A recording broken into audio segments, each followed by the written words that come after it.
tiempo posible. Vamos a empezar este seminario. Esperar un momento solamente para poder grabar.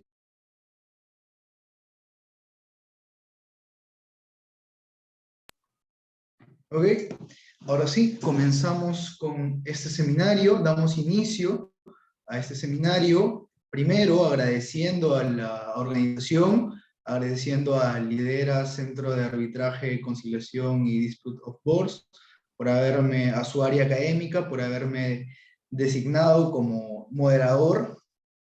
Asimismo, es un honor comenzar y dar pie a este seminario denominado Seminario de Arbitraje y Procedimientos del Tribunal de Contrataciones del Estado.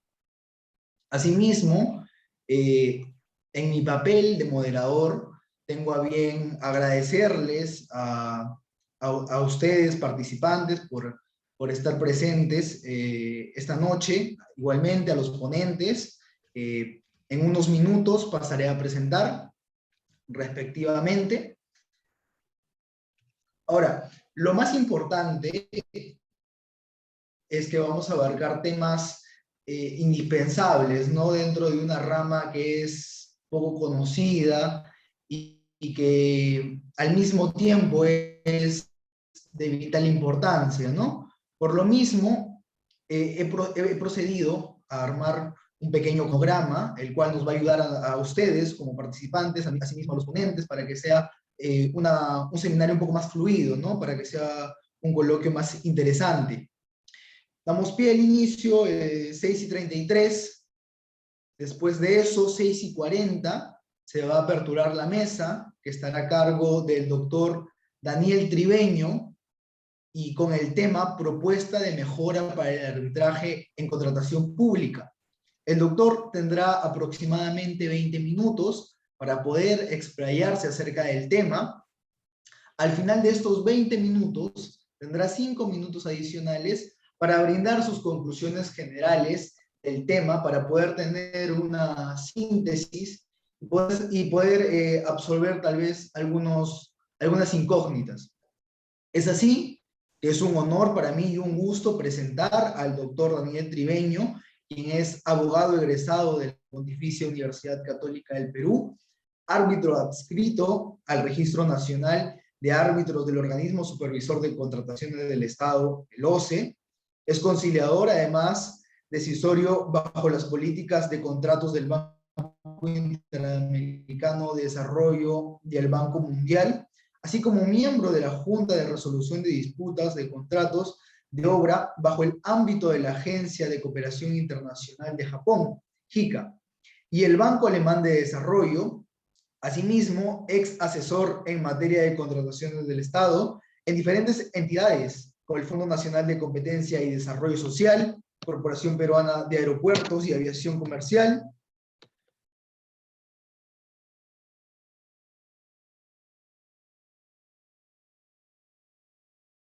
Petróleos del Perú, de Contrataciones y Adquisiciones del Estado. Entre otros, ejerce la función arbitral en distintos centros de arbitrales dentro del país. Por lo cual es un honor, doctor, que por favor inicie este seminario, o sea, el génesis de este seminario con tal importante tema, ¿no? Adelante, doctor, por favor.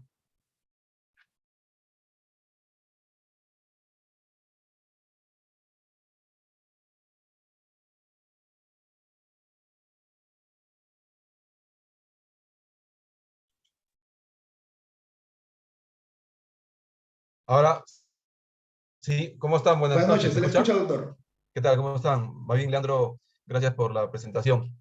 Y antes que nada, pues bueno, desearles que tengan una noche, ¿no es cierto? Y darles las gracias a los organizadores por permitirme acercarme a ustedes a través de este medio virtual para poder conversar un poquito sobre estos temas tan interesantes y tan apasionantes dentro del quehacer jurídico, en el que compartimos, ¿no es cierto?, labores constantemente.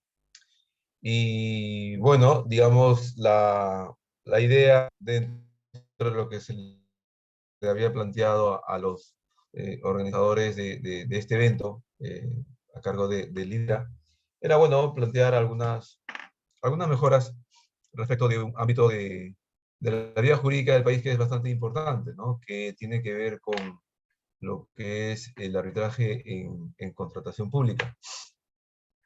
Y siempre pues tomando en consideración que el arbitraje en contratación pública no se justifica por el solo hecho de que sea arbitraje, sino porque es un mecanismo de solución de controversia que está muy ligado, sobre todo, a un ámbito que tiene íntima relación con el logro de los objetivos de la vida de los ciudadanos. Cuando un Estado, ¿no es cierto?, digamos, cumple sus funciones al margen de cualquier connotación o política económica que tenga, ¿no es cierto?, siempre tiene un acercamiento a su ciudadanía. No importa que tenga una política intervencionista o no importa que tenga una política liberal o neoliberal, siempre hay un acercamiento a la ciudadanía. Entonces, en ese punto, ¿no? Funciones como, por ejemplo, tiene que ver la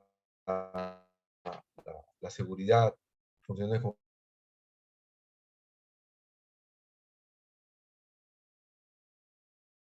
y su mantenimiento, eso se logra finalmente a través de tanto la actividad pública como de la actividad privada, ¿no? Ambas, ¿sí? En el ámbito de lo que es contratación pública estamos hablando de lo que es ejecución de inversión pública, básicamente, ¿no? En el caso del mercado peruano no estamos hablando de una cifra menor al 10% del PBI, que es una cifra bastante grande. Ya ha optado por una forma de solución de controversias hace más de 20 años, ¿no? Concretamente desde el año 97, ¿sí? Que es básicamente, no únicamente el arbitraje, ¿ok? Y bueno, digamos, siendo que es un aspecto de solución de controversias, es un aspecto de la vida económica tan importante como es el país, como es la ejecución de la inversión, merece, digamos, un tratamiento por esa conexidad demasiado importante, ¿no?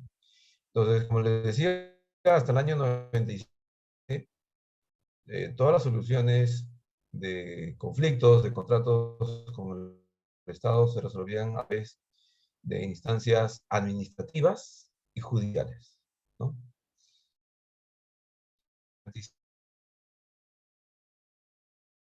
Solución a través de tribunales administrativos.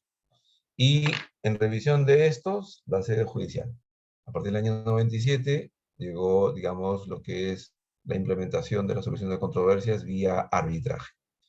Del año 97 al día de hoy, eso ha variado, ¿no? Sobre todo a partir del año 2020, ¿sí? En el cual se ha implementado lo que tiene que ver con, con la implementación precisamente de la Junta de Resolución de Disputas o dispute boards, ¿no es cierto?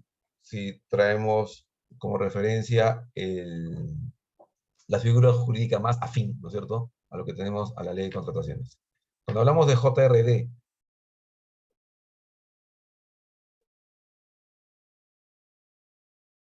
que ADN, ¿ok? Pero que se han incorporado dentro del ámbito de solución de controversias de manera muy reciente en el Perú. Ahora, pero continuamos con el arbitraje. Entonces, el arbitraje durante estos años, durante estos más de 20 años, ha ganado espacio, ¿sí?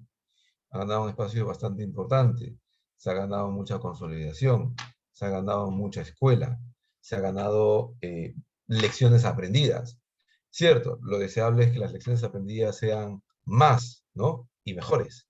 Pero lo que se ha hecho durante este tiempo ha sido un paso muy importante, ¿no es cierto?, en el aprendizaje y en las lecciones aprendidas dentro de este mecanismo de solución de controversias.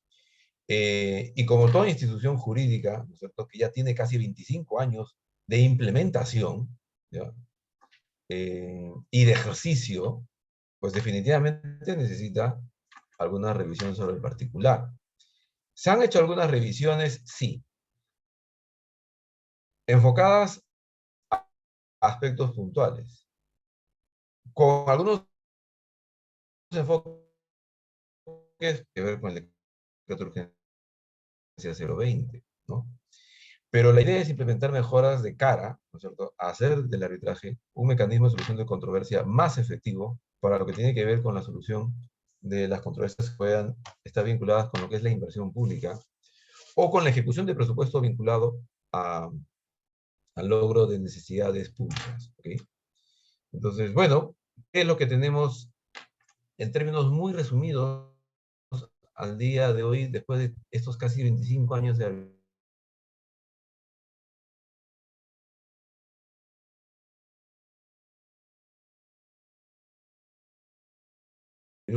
24.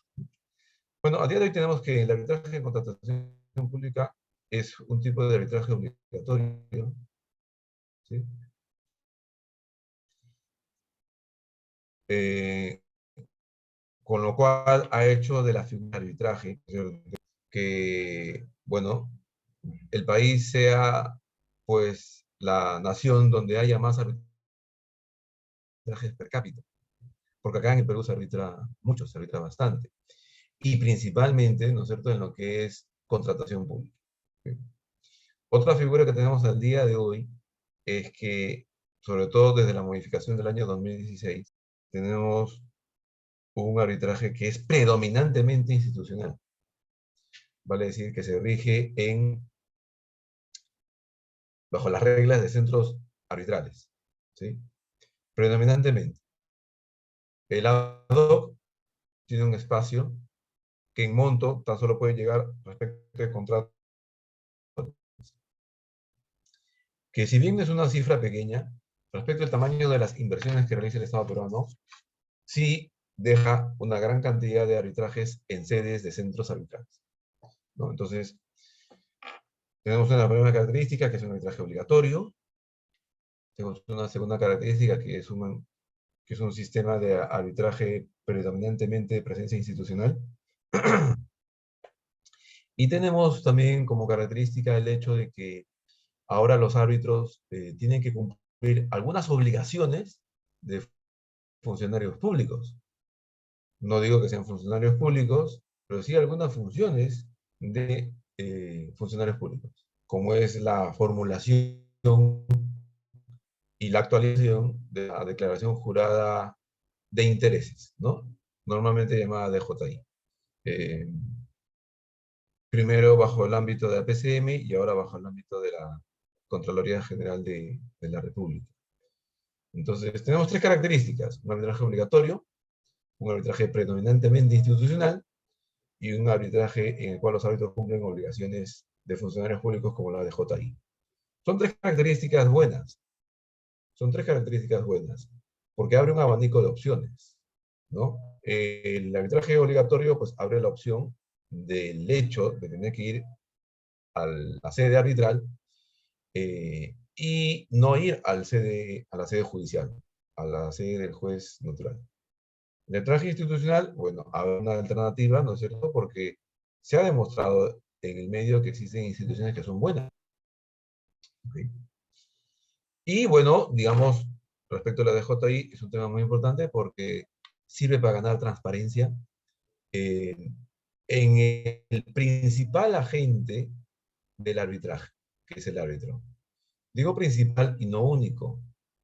¿Por qué? Porque lo que ha sucedido de un tiempo a esta parte es que hay más agentes que deciden temas arbitrales, que inciden en el proceso arbitral y que no solamente son los árbitros. Aspectos como, por ejemplo, recusaciones, aspectos como, por ejemplo, honorarios, aspectos como, por ejemplo, si respecto al pago de un honorario el proceso sigue o no, aspectos como, por ejemplo, designar árbitros, ¿no es cierto? En el tiempo han habido agentes que han ganado más espacio y que al día de hoy, en algunos centros más que en otros, las funciones eh, de cara a los procesos arbitrales tienen ahora funciones compartidas, ¿no? No son solamente los árbitros los que deciden temas arbitrales, también existen otros órganos. ¿Sí? Entonces, ese es otro tema. A ver. Un poco de estadística. Bueno, si ustedes revisan el RENACE, ¿no? Van a ver que el número de centros arbitrales es cada vez más creciente. Por ejemplo, digamos, hasta el día de ayer, un poco para preparar las ideas para esta corta ponencia, veía que hay 130 centros arbitrales registrados. Hasta hace 2 meses habían poco más de 110, ahora 130. En cuanto al número de árbitros, a menos en cuanto al número de árbitros que puede designar las entidades públicas para una materia arbitral, son solamente 140. 140, ¿no es cierto?, para todas las controversias de todas las entidades que tiene el Perú. Y si ustedes revisan, ¿no es cierto?, han tenido ocasión de ver algunos procesos, eh, se van a dar cuenta que hay entidades que tienen, pues, 800 arbitrajes. Solo una entidad, 800 arbitrajes. Otras tienen 400, otras tienen 500, ¿no? Otras tienen mucho menos, definitivamente. Otras no tienen ninguna, ¿no? Pero sí tenemos entonces que hay una fuerte cantidad de procesos arbitrales que se, que se aglutinan en un conjunto pequeño de entidades. ¿Okay? Entonces, bueno, es lo que tenemos al día de hoy. Entonces, de cara a eso, ¿qué es lo que, digamos, se puede hacer para mejorar lo que tenemos? ¿Ya? Para mejorar lo que tenemos, lo que está funcionando, ¿no es cierto? Y que la idea es hacerlo mejor. ¿Ok? Bueno, algunas breves sugerencias dentro de este espacio con tiempo son pues las siguientes, ¿no? Establecer algunos lineamientos de estandarización de los centros, ¿ya? Eh, Vamos a decirlo en términos muy sencillos. Estamos hablando de 130 centros arbitrales. Estamos hablando de una oferta bastante grande. No es como la del Poder Judicial. El Poder Judicial no está dentro de un ámbito de mercado. ¿Por qué? Porque tan solo, ¿no es cierto?, se trata de una función pública a cargo de un solo organismo. En materia arbitral tenemos 130, que es una cantidad bastante grande. Estamos hablando potencialmente de 130 poderes judiciales. Entonces, con 130 juntas nacionales de justicia, ¿no? O CNM, ¿no? Como quieran, según la época en la cual quieran referirse. Entonces, sí, sería importante establecer unos lineamientos sobre la estandarización de los centros. Eh, Abordar un poquito más, ¿no es cierto? Ampliar un poquito más el tema de la transparencia. No solamente los árbitros, sino también aquellos que deciden temas arbitrales, ¿no? Por ejemplo, se me ocurre una idea a los miembros de las cortes, porque ellos resuelven temas arbitrales. Pongamos un poquito de números. En el RNA tan solo existen 140 centros arbitrales. No, perdón, 140 miembros de la lista arbitral, de los que pueden ser designados. Las cortes tienen mínimo 3 miembros.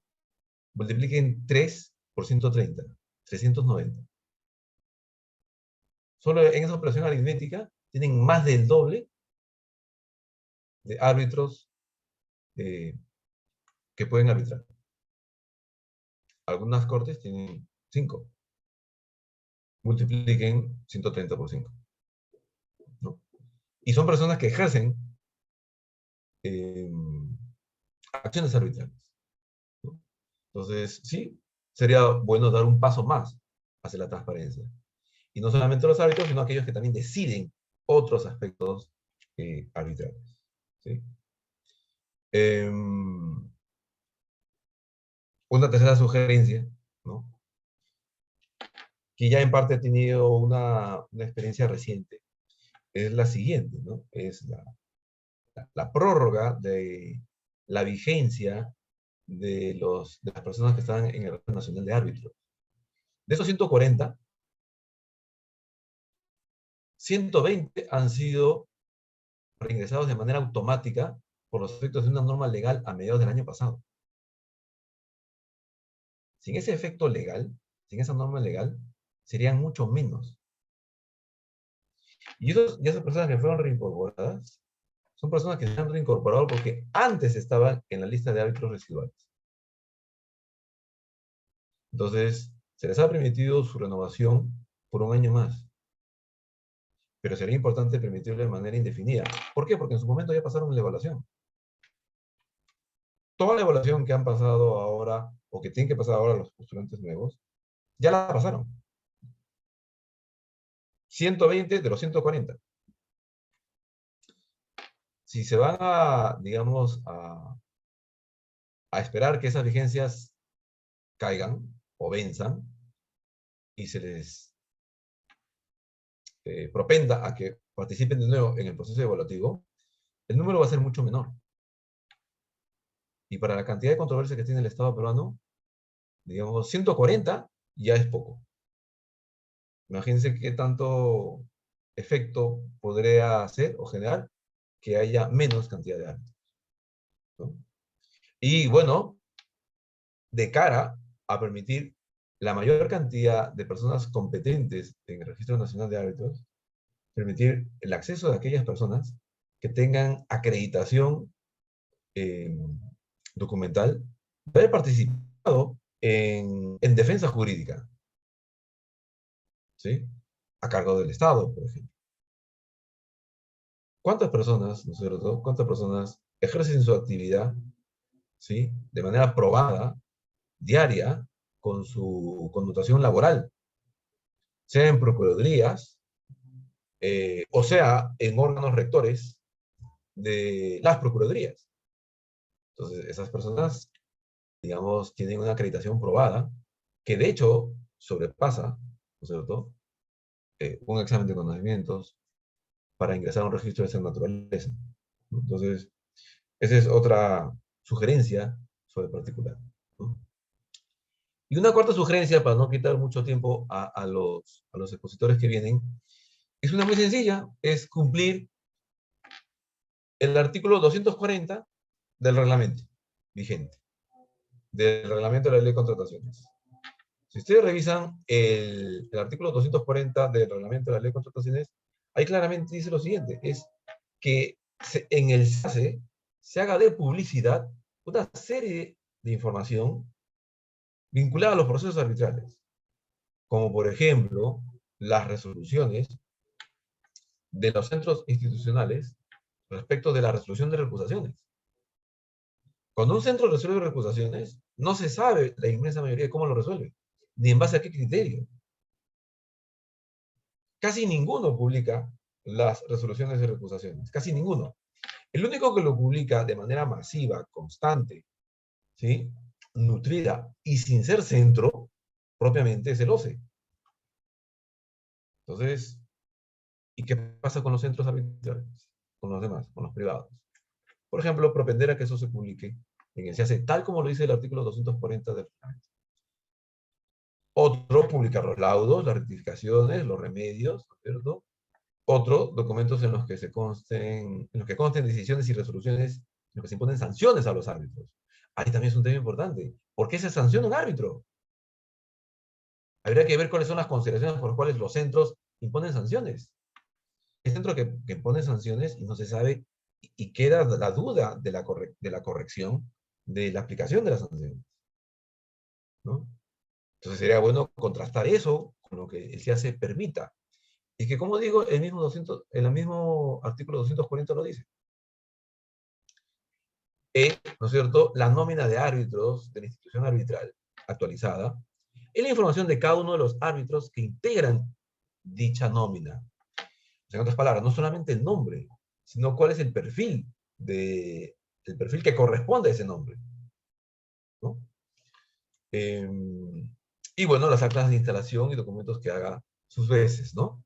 Que pueden ser las resoluciones que al día de hoy se siguen sacando con ocasión de las instalaciones de los procesos arbitrales desde la pandemia, ¿no? Entonces, esas son algunas sugerencias dentro de este corto tiempo que quería compartir con los organizadores de este evento y que, bueno, me he permitido brindarles y que espero sea de su agrado. Entiendo, Leandro, que hay un espacio de preguntas. Sí, doctor, es a su completa disposición, ¿no? Puede ser unas breves conclusiones o asimismo, si los participantes tienen alguna duda, alguna inquietud, la pueden hacer saber por el chat de la sala, ¿no? Bueno, si tienen alguna inquietud, digamos, plantéenla, o en todo caso, no sé si puedan usar el micro, que creo que es más rápido, Leandro. Doctor, ¿Podrán usar el micro? claro, claro. ¿Sí? Pueden prender el micro si alguien tiene alguna inquietud y formularla, digamos, para atenderla con gusto.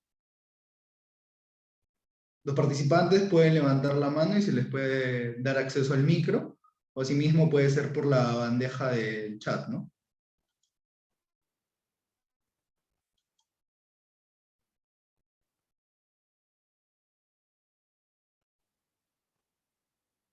Creo que alguien está formulando una pregunta. Dice, estimado doctor, el sistema de registro de información para la publicidad es muy restringido, inclusive para los operadores logísticos. Como el OCE, como el OCE podría extender un sistema más amigable. Entiendo que la pregunta la fórmula Carlos. Entiendo que la inquietud, Carlos, va por lo que dice el artículo 240 del reglamento. Sí, Carlos, sí, definitivamente sí. Ahí hay un ámbito de implementación por parte del propio OCE respecto de su plataforma, de su sistema electrónico de contratación pública, ¿no? Eh, Eso ya es un tema que ya que recae en la responsabilidad del organismo rector, porque sin esa implementación, pues los centros no pueden publicar mayor información y solamente dejarla en sus páginas web a discreción. Lo cierto es que legalmente tienen la obligación, pero no tienen la implementación para poder hacerlo, digamos, de acuerdo a lo que estamos viendo. Dice, la directiva del registro no se encuentra desarrollada. Sí, es muy correcto lo que dices, Carlos. No se encuentra lamentablemente desarrollada y eso le quita, ¿no es cierto? Le quita transparencia y le quita predictibilidad a lo que debería ser algo que sea mayormente cierto como es la solución de una controversia. Porque no olviden que esto se trata, señores, de finalmente administración de justicia, ¿no? Eh, es una administración de justicia un poco particular porque hay oferta y hay demanda, ¿ok? Hay una demanda de las 3.000 unidades ejecutoras que tiene el Perú y una oferta de 130 centros. Pero al margen de eso, ¿no es cierto? Recuerden ustedes que fuera de esas connotaciones, finalmente se trata de administración de justicia. Y no puede algo tan importante, un valor tan jurídico como un valor jurídico de ese tipo, quedar, quedar al margen, ¿no es cierto? O al halo, ¿no? De incertidumbre, ¿no? Debería ser lo más predictible y transparente posible, Carlos. ¿Sí? Espero que con eso haya podido satisfacer tu inquietud, Carlos.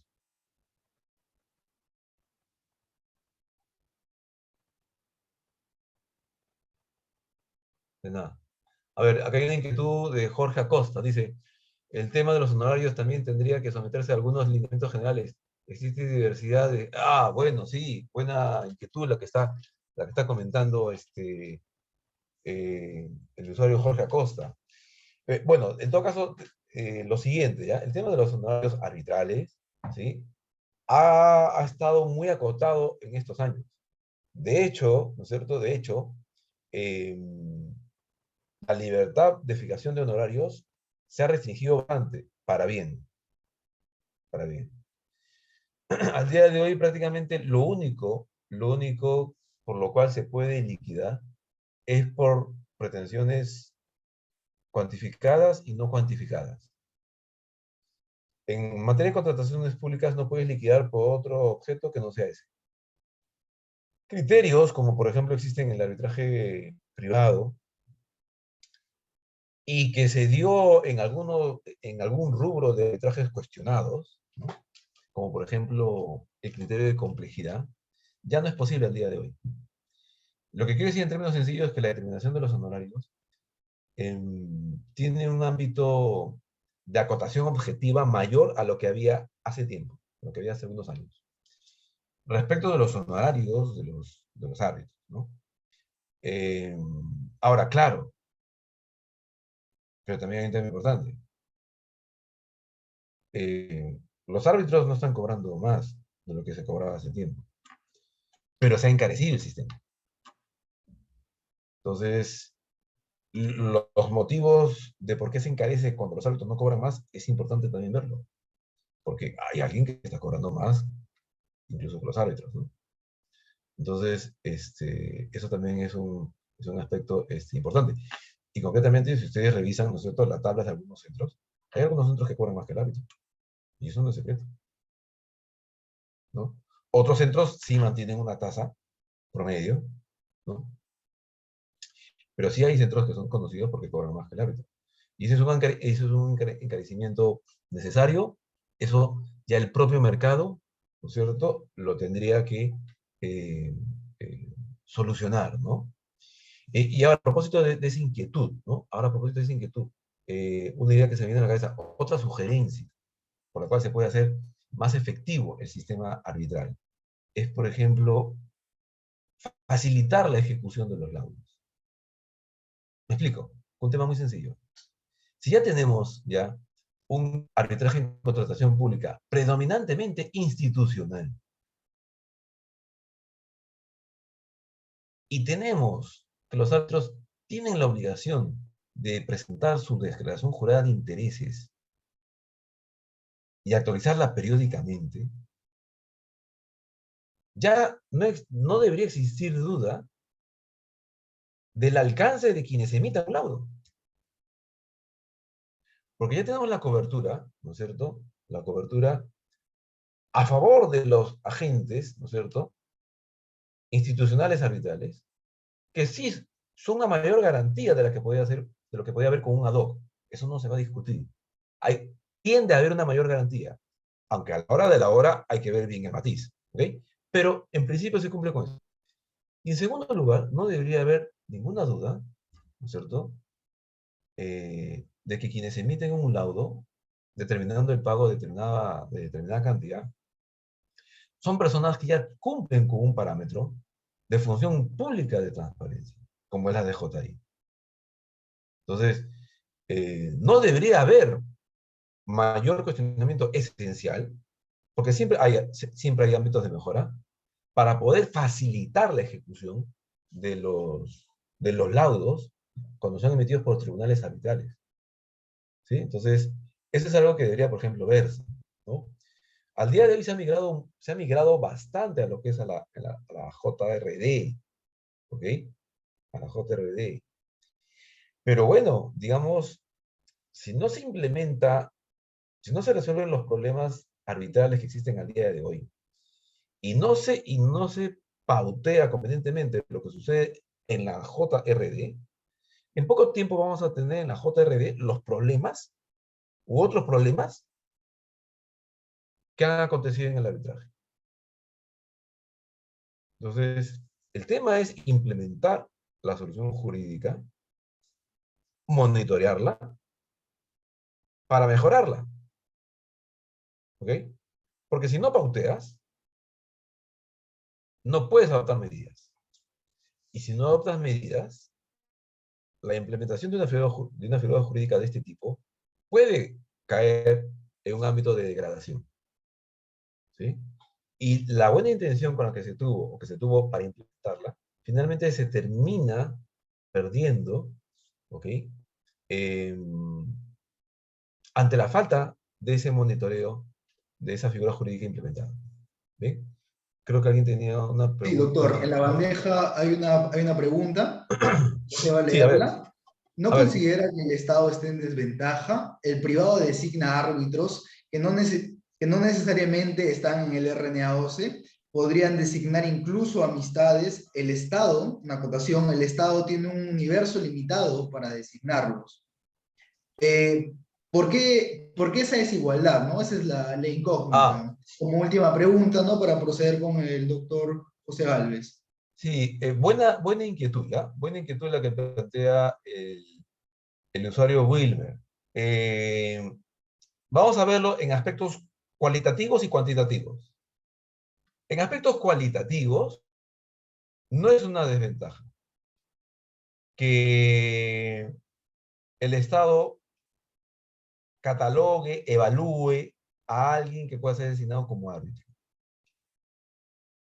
¿Por qué? Porque es mejor, ¿no es cierto?, designar a alguien que tenga las calificaciones que a alguien que no los tiene. Yo recuerdo a veces, por ejemplo, que en algunas ocasiones, eh, por ejemplo, ¿no? El alcalde de un distrito era un profesor de educación básica regular.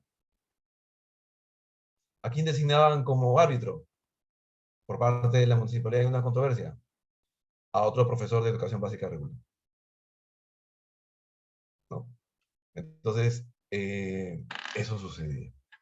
Entonces, en aspectos cualitativos, no me parece desventajoso. Ahora, vamos al ámbito cuantitativo, Wilmer. 140 es un número suficiente para hacer frente al tamaño de demanda de procesos arbitrales que existen en el Perú y que las entidades tienen que designar. Creo que claramente no. Creo que claramente no. Entonces, yo diría que si ese Registro Nacional de Árbitros tuviese una cantidad nutrida, suficiente de árbitros, y que obviamente ese mayor incremento tiene que ir de la mano con criterios de accesibilidad a ese registro, muchos mejores, muchos más funcionales que los que tenemos al día de hoy, que no digo que estén mal, ¿eh? Pero más funcionales que lo que tenemos al día de hoy, sería mejor. Entonces, eh, y para terminar, ¿habría una desigualdad por qué el Estado sí tiene que tener ese registro y por qué el privado no? No habría esa desigualdad. ¿Por qué? Porque en el caso del Estado peruano, digamos, se reconoce en parte que quien resuelve la controversia por parte de una designación del Estado tiene que contar con la calificación. Porque al privado no se le ocurriría designar a un profesor de educación básica regular como árbitro. ¿Sí? ¿Está clara la respuesta, Wilmer?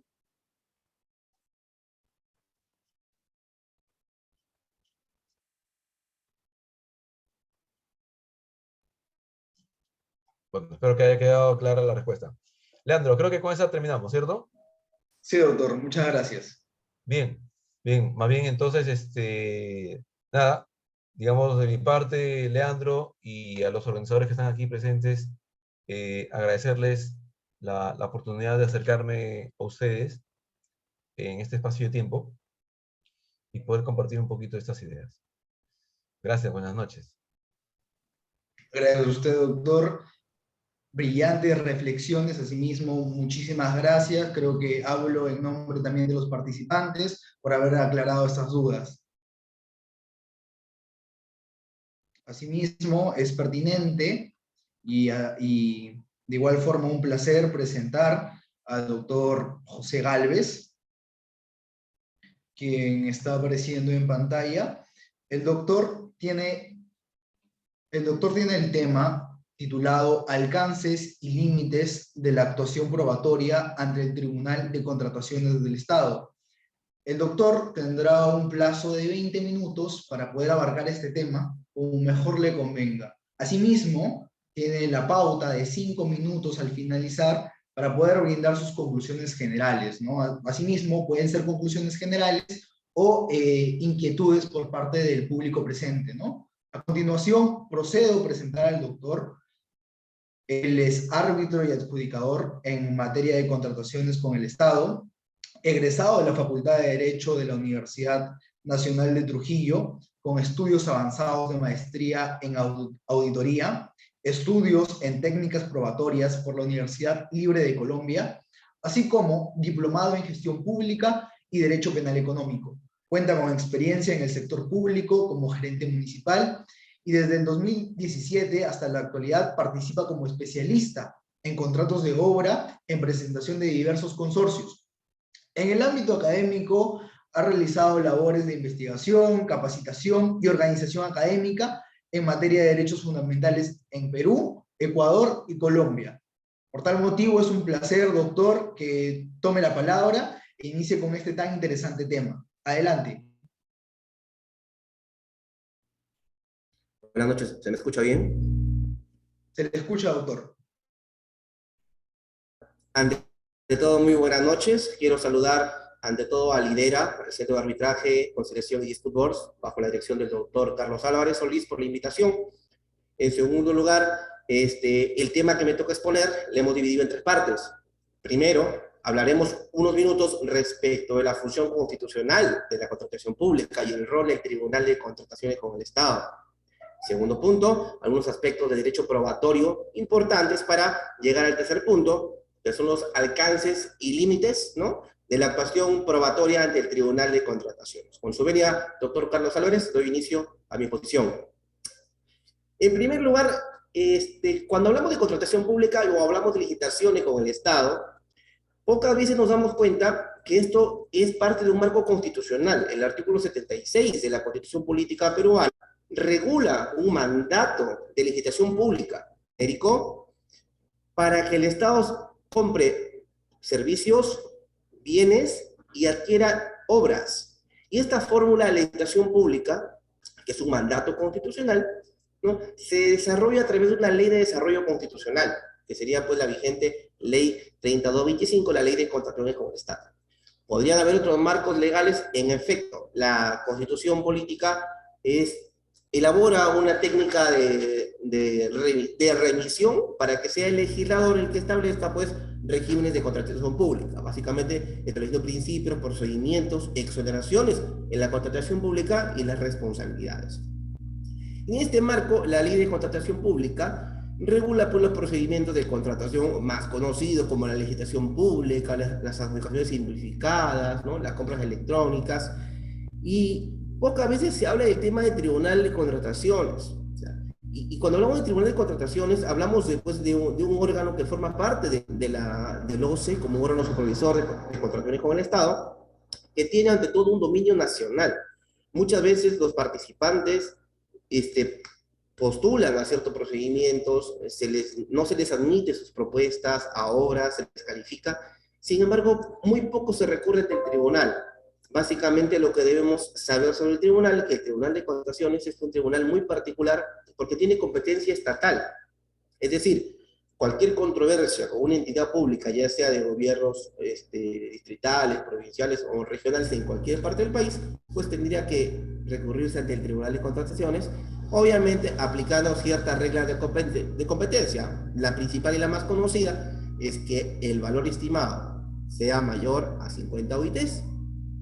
En caso menor sería pues, la misma entidad pública la que resuelve las controversias. Específicamente la ley de contrataciones, ¿no?, regula un procedimiento de impugnación. Un procedimiento de impugnación que nos haría pensar que el Tribunal de Contrataciones es una segunda instancia.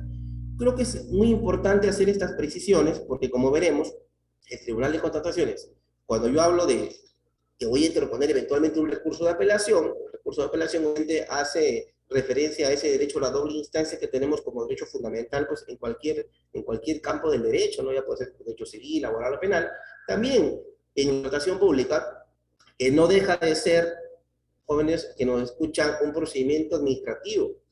Muchas veces son ramas que no son muy tocadas, pese a su regulación constitucional, pese a que el 30 al 50% del presupuesto público nacional cada año se va en contrato con el Estado.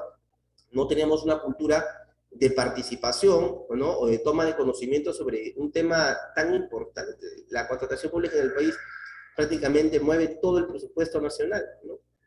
Y pocas veces nos ponemos a pensar que estos procedimientos de contratación pública finalmente son los que garantizan que el Estado pueda efectivizar derechos fundamentales, ¿no? No podemos hablar de salud, de educación, si es que no estamos atentos a los proyectos de inversión pública que el Estado licita, porque finalmente, como ciudadanos, lo que buscamos es que las obras públicas, por ejemplo, se desarrollen en buenos términos y lleguen a concluir siendo que vengan abandonadas. Obviamente, estamos hablando aún en el tema que se me ha asignado de la etapa de selección, no una etapa de ejecución contractual. En la etapa de selección, por excelencia del recurso para poder impugnar la decisión de un comité de selección de cualquier municipalidad o gobierno regional del Perú, o un ministerio, por ejemplo, la tiene el Tribunal de Contrataciones. Entonces, estamos entrando en tema, estamos ante un procedimiento administrativo especial, eso es lo que representa una licitación, digamos, o una contratación pública, es un procedimiento administrativo especial. El Tribunal de Contrataciones representa la segunda instancia ante la cual podemos pedir la impugnación de lo resuelto. Impugnar ya, adentrando ya al segundo punto, sería pedir que el tribunal revoque el acto administrativo emitido por el comité o lo anule. Revocar en el sentido de corregir el razonamiento de un comité de selección o anular en el sentido de dejar sin efecto el acto y se retrotraiga hasta el momento del vicio. Otro aspecto muy importante a tomar en cuenta, y lo dije en el segundo punto, son los aspectos probatorios. Muchas veces, muchos operadores de la contratación pública, porque participan muchos ingenieros, contadores, economistas, dejan de lado, obviamente porque no es especialidad, los aspectos jurídicos de la contratación. Seguro si hay algún ingeniero que nos esté escuchando en la participación, o algunos jóvenes estudiantes que también se interesan por el tema de contratación pública, la norma de contratación pública es muy técnica, ¿no? Es bastante técnica, hay muchos aspectos de ingeniería, básicamente, pero también hay aspectos que pocas veces se hace del jurídico. Entonces, por eso escogí como segundo punto hablar sobre algunos aspectos probatorios, ¿no? Algunos aspectos principistas o técnicos del derecho probatorio, que es parte pues, del derecho procesal, que son importantes al momento de evaluar la actuación del Tribunal de Contrataciones, ¿no? En un recurso. Entonces, haciendo un breve repaso, en el caso del derecho probatorio, tenemos algunos principios básicos, ¿no? Que nos van a servir para analizar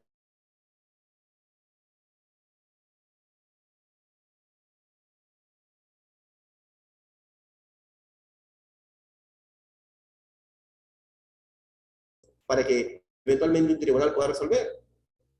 Contradictorio, porque en virtud del derecho a la defensa, las partes durante el procedimiento administrativo especial, pues tienen el derecho a conocer esos medios probatorios para poder refutarlos y efectivizar su defensa. Entonces, son dos principios del derecho procesal y probatorio fundamentales, ¿no? Que hay que tener en cuenta para el análisis del tercer tema.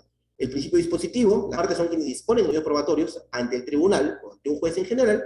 Y segundo, el principio que les hablamos, se me fue el principio contradictorio, ¿no? Que por el cual yo puedo ir contradiciendo en el marco del proceso el contenido de esos medios probatorios. Eventualmente podría tacharlos por un tema de falsedad.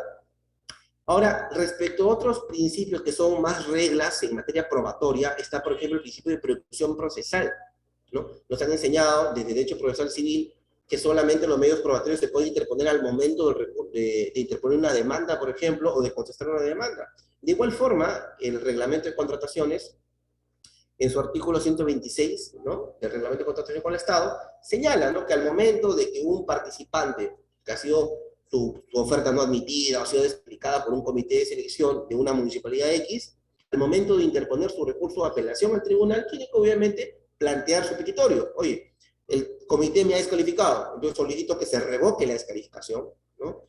Y acompaño, pues, eventualmente medios probatorios con los que yo pueda sustentar o convencer al tribunal, ¿no? De las afirmaciones que yo estoy planteando. Entonces, la preclusión es una regla procesal probatoria, que como voy a plantear en estos minutos breves que tengo, en cierta medida se flexibiliza, actualmente se viene flexibilizando en el derecho en general, en muchas ramas de derecho, y especialmente en el Tribunal de Contrataciones, como lo voy a comentar en experiencias recientes. Otro principio muy importante, aparte de la preclusión, el principio de comunidad de pruebas, que también aplica el tema de contratación pública, ¿no? Por ejemplo, cuando yo impugno ante el tribunal la buena pro, la decisión del comité de selección, que es un acto administrativo, el tribunal ordena que la entidad remita el expediente a la sala correspondiente del tribunal, y obviamente en virtud de ese principio de comunidad de pruebas, que es un principio probatorio general, yo también puedo utilizar esos medios probatorios. ¿Cómo puede ser este principio de comunidad de pruebas? Que los medios probatorios aportados por ambas partes de forma indistinta no buscan beneficiar a una parte en particular, sino lo que buscan es beneficiar, ¿no? El objetivo, que es la búsqueda de la verdad material y procesal, ¿no? Dentro del proceso. Otra regla importante, aparte de la preclusión, es el tema de la inmediación procesal. La inmediación procesal, ¿qué implicaría? Que el juzgador, en este caso un tribunal administrativo, pueda acercarse al medio probatorio eventualmente y pueda llegar a un convencimiento, ¿no? A mejorar el tema del conocimiento, el convencimiento respecto de lo que eventualmente una de las partes está afirmando. Entonces, el principio de inmediación procesal hoy en día ha sufrido ciertos matices. Antes, cuando se apelaban del Tribunal de Contrataciones, recurrías tú pues a una audiencia presencial. Ahora, con el tema de la virtualidad, como en todo el sistema de justicia, el tema de la inmediación obviamente se hace a través de herramientas tecnológicas, ¿no? Y eso vamos a conversar en el tercer punto. Finalmente, otros temas importantes, ¿no? Cinco preguntas importantes en tema de categorías probatorias, ¿no? ¿Qué se prueba? ¿Cómo se prueba? ¿Quién prueba? ¿No? ¿De dónde obtengo la prueba? ¿Y cuál es el procedimiento de prueba? Son preguntas fundamentales en materia de derecho probatorio. ¿Qué es la prueba? ¿No? Aquello que yo puedo ofrecer ante un tribunal de tal forma que yo pueda convencerlo de que lo que yo afirmo es cierto. ¿Cómo se prueba? Es importante, ¿no? La forma de prueba están obviamente reguladas en la norma, los plazos, las formalidades. Yo puedo ofrecer tal vez como un testigo, un documental, una pericia, tanto en un proceso judicial clásico, digamos, así como en el Tribunal de Contrataciones. El objeto de pruebas obviamente va relacionado a los hechos que yo estoy afirmando en el tribunal, y son la causa petendi, ¿no? La causa petendi y los hechos en base a los cuales yo fundo mi petitorio. Otros hechos sobre los cuales yo ofrezca medio probatorio, obviamente violarían las reglas de pertinencia de materia probatoria. Otro tema importante también en tema de categorías es ¿quién prueba? ¿Quién prueba? ¿No? Responde al concepto de carga de prueba. Y vamos, en el derecho probatorio actual tenemos que la carga probatoria puede ser estática porque le corresponde una sola parte, ¿no? Puede invertirse en la carga probatoria, como por ejemplo ante el Tribunal de Contrataciones. Yo bien podría interponer mi recurso de apelación ante el tribunal administrativo y solicitar que se le pida a la entidad que remita todo el expediente de contratación sobre el cual se va a discutir, porque obviamente tiene la posibilidad de ofrecerlo ya que lo tiene completo. Este criterio de carga, de inversión de la carga probatoria, tiene pues un fundamento económico. No es más eficiente pedirle la prueba a quien la tiene que no la tiene, ¿no? O que la tiene, digamos, en mejores condiciones. Y segundo, puede darse un tema de carga dinámica de la prueba, ¿no? Donde el tribunal, y si se ve, por ejemplo, en el Tribunal de Contrataciones, el tribunal, luego de que el impugnante presente por su recurso de apelación, o luego que el tercero administrado, que de repente fue el ganador, yo fui el perdedor y apelo contra el ganador, sería el tercero administrado, y la entidad también presenten sus respectivos descargos, sus informes técnicos, el tribunal bien podría pedirle algunos medios probatorios adicionales, porque eso se acostumbra mucho ante el Tribunal de Contrataciones. Tal vez después de la audiencia pública que se desarrolla ante el Tribunal de Contrataciones, se podría pedir información adicional. Claro, esto encaja bajo la fórmula de la prueba de oficio, ¿no? O sea, no son prácticas categorías al derecho probatorio clásico, son pruebas de oficio que el tribunal podría o no podría eventualmente pedirle a las partes. Entonces, ahí vemos como también la tesis de la carga de la prueba dinámica, que es muy propia, pues, y muy estudiada en el sistema interamericano de derechos humanos, en el derecho procesal penal moderno, en el derecho procesal civil, también aprende el tema del procedimiento administrativo en contratación pública, la carga dinámica de la prueba, donde es el tribunal, después de audiencia eventualmente, donde dice, bueno, oye, tu entidad señalaste tal argumento durante tu audiencia, entonces alcanza la información. Entonces paso al tercer punto, porque sé que el tiempo es corto, para que nos entremos en materia. El recurso de apelación ante el tribunal es muy corto, ¿correcto? Se presenta el recurso de apelación, se corre traslado a la entidad, 3 días para que la entidad presente su informe técnico, y quien se sienta afectado, o sea, el tercero administrado, pueda también apersonarse al procedimiento y plantear su posición, ¿correcto? Ahora, en el Tribunal de Contrataciones, lo particular, hablando de alcances y límites, creo que los alcances ustedes ya los pueden ir visorando, alcances legales ya los pueden ir visorando a partir de lo que les comenté. Todos los principios o reglas probatorias y categorías del derecho probatorio general son aplicables a un procedimiento administrativo de impugnación ante el Tribunal de Contrataciones. El matiz viene en lo que ahora les voy a comentar. El tema del tribunal es que la audiencia es única. Eso ya obviamente representa una ligera diferencia con otros procedimientos clásicos. La audiencia es única, el tribunal suele requerir pruebas de oficio, normalmente es después de la audiencia pública, ¿no? El tiempo es tan corto que, por ejemplo, es muy difícil, ¿no?, ofrecer una pericia, por ejemplo, hablando de tipos de medios probatorios, un testimonial, un documental, una copia simple, también puede ser un tipo de medio probatorio como documental, una pericia, un informe administrativo. Los alcances, como les decía, en tema probatorio, creo particularmente yo que no existe límite legal, ¿no? Creo que es uno de los puntos a los que me quiero adelantar por el tiempo. No existe ante el Tribunal de Dotaciones límites legales para ofrecer medios probatorios. Recordemos que el derecho fundamental a la prueba tiene pues 4 contenidos esenciales, ¿no? Mi derecho a ofrecer un medio probatorio, a que el tribunal, a cualquier tribunal, me admite el medio probatorio siempre que no viole reglas básicas como la licitud, que es una regla pues, antiepistémica, porque si yo presento un medio probatorio que es ilegal, tal vez podamos afectar, ¿no? Llegar a la verdad sobre determinado tema, pero sin embargo es una regla del derecho probatorio y constitucional. Pues no puedo ofrecer un medio probatorio violando el derecho fundamental. Entonces, siempre que el medio probatorio no sea ilícito, ¿yo?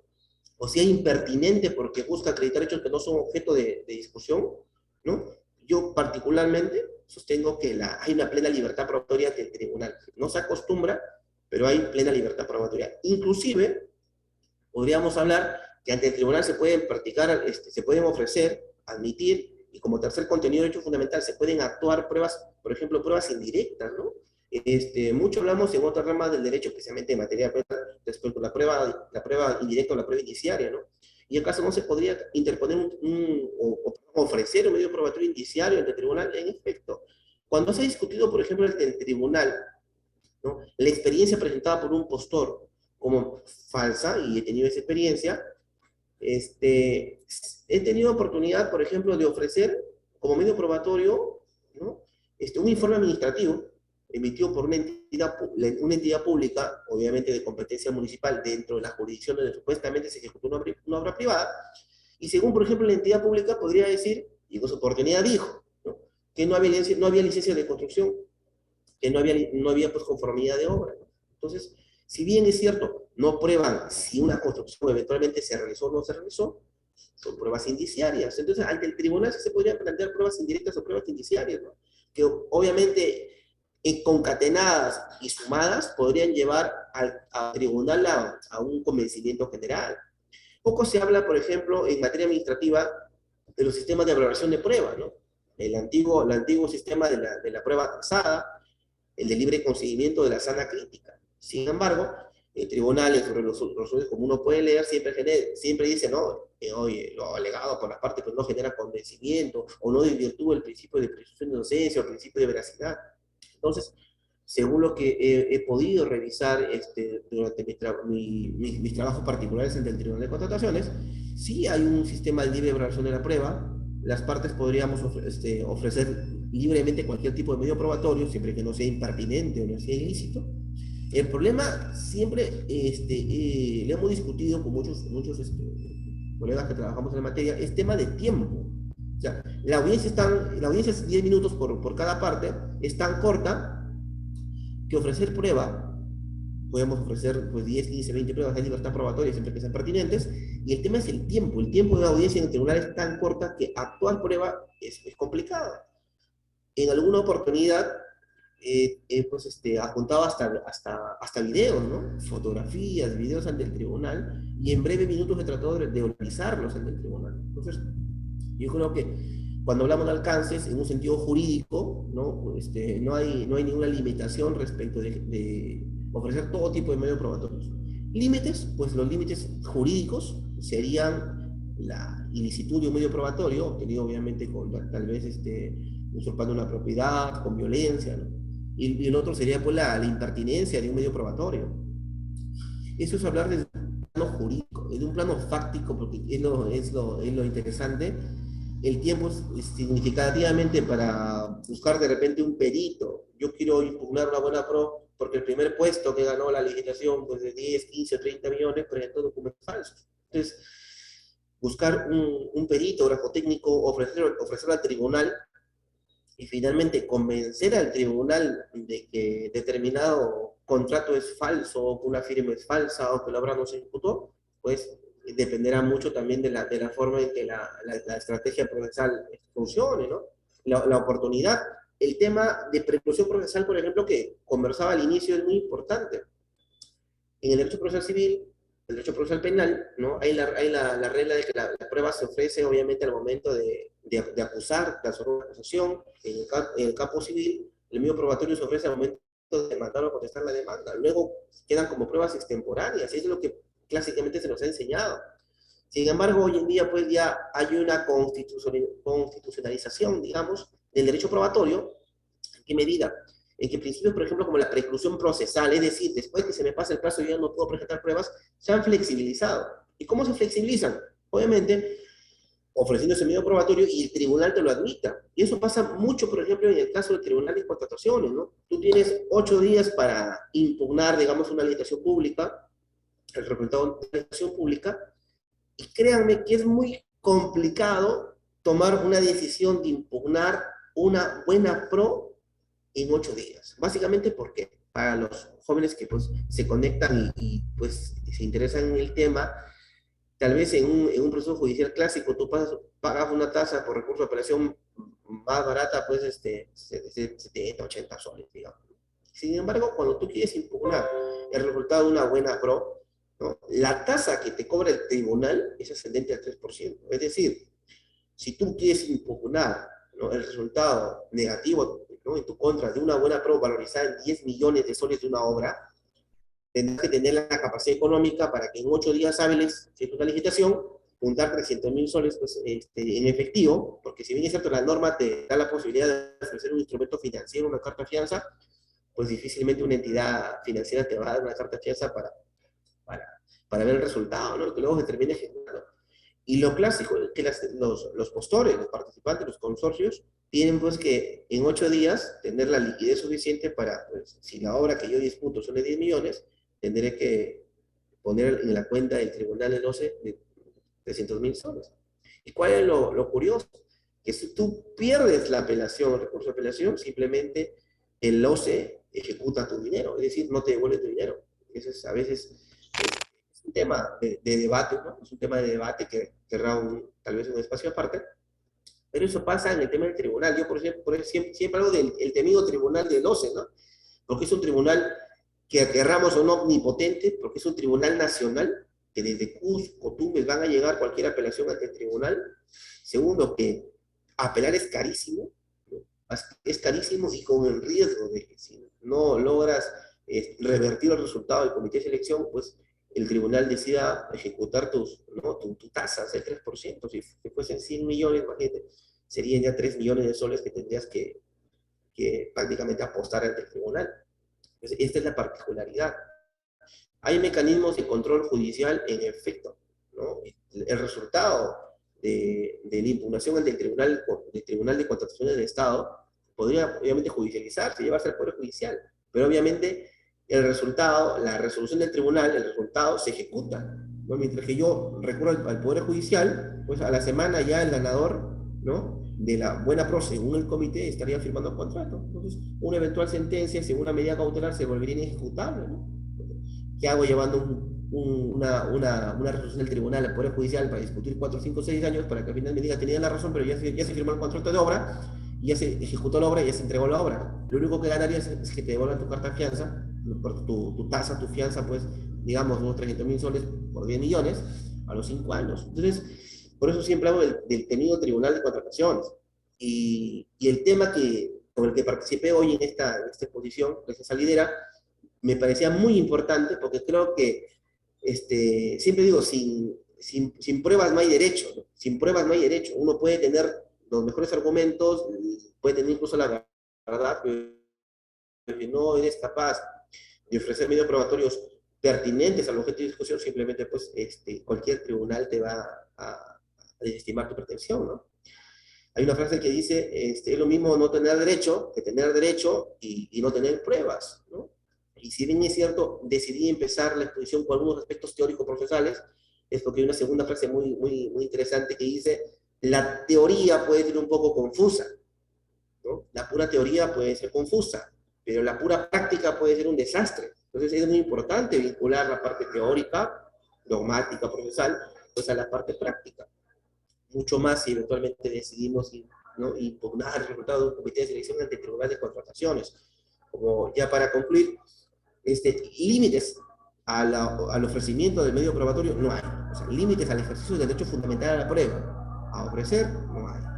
Por regla general, el tribunal te admite los medios probatorios. Les he comentado que la regla de preclusión procesal se ha flexibilizado bastante. Particularmente he tenido la oportunidad de ofrecer medios probatorios incluso después de audiencia, ¿no? Y el tribunal los ha admitido y los ha valorado en la resolución y eventualmente ha sido uno de los medios probatorios en base al cual ha resuelto pues, a favor del apelante. Entonces, esos son las ideas básicas que me he querido comentar esta noche, ¿no? Ya quedo a disposición del organizador si es que si quieren hacer algunas preguntas finales. Muchas gracias. Sí, doctor, me había llegado una pregunta por el interno, por la bandeja interna, y era la siguiente. En referencia a cualquier controversia relacionada a la resolución de contrato, esta puede ser sometida por la parte interesada a conciliación y o arbitraje dentro de los 30 días, ¿no? Como parte interesada, ¿cuál sería la mejor estrategia? Creo yo, si conciliación o arbitraje, ¿cuál sería la mejor opción? Bueno, gracias por la pregunta. La conciliación o el arbitraje, como medio de solución de controversia, obviamente pertenecen a la etapa contractual. O sea, para entrar en contexto, el procedimiento de contratación pública tiene 4 fases. La planificación de lo que voy a contratar, ¿no? La realización de los actos preparatorios, es decir, el requerimiento, la certificación presupuestal.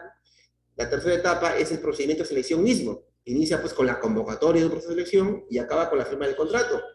Durante la etapa de proceso de selección, lo único que se puede hacer es eventualmente elevar, ¿no? Un tema de pliego de resolución de consultas al OCE o interponer recurso de apelación al OCE, pidiendo la revocación o la nulidad de un acto administrativo. Recordemos que el comité es un órgano de una entidad pública que lo representa y emite su voluntad jurídica. Por eso es que hablamos de un acto jurídico impugnable. Y la cuarta etapa sería la etapa de ejecución contractual. La etapa de ejecución contractual que se inicia básicamente ¿con qué? Con la firma de contrato, ¿no? Y acaba ¿con qué? Con la liquidación de un contrato de obra, por ejemplo, o la liquidación de un servicio, o la conformidad de una prestación de bienes, ¿no? De una compra-venta de bienes. Durante la etapa de ejecución contractual, tenemos obviamente el arbitraje como medio de solución de controversias obligatorio y la conciliación como alternativo.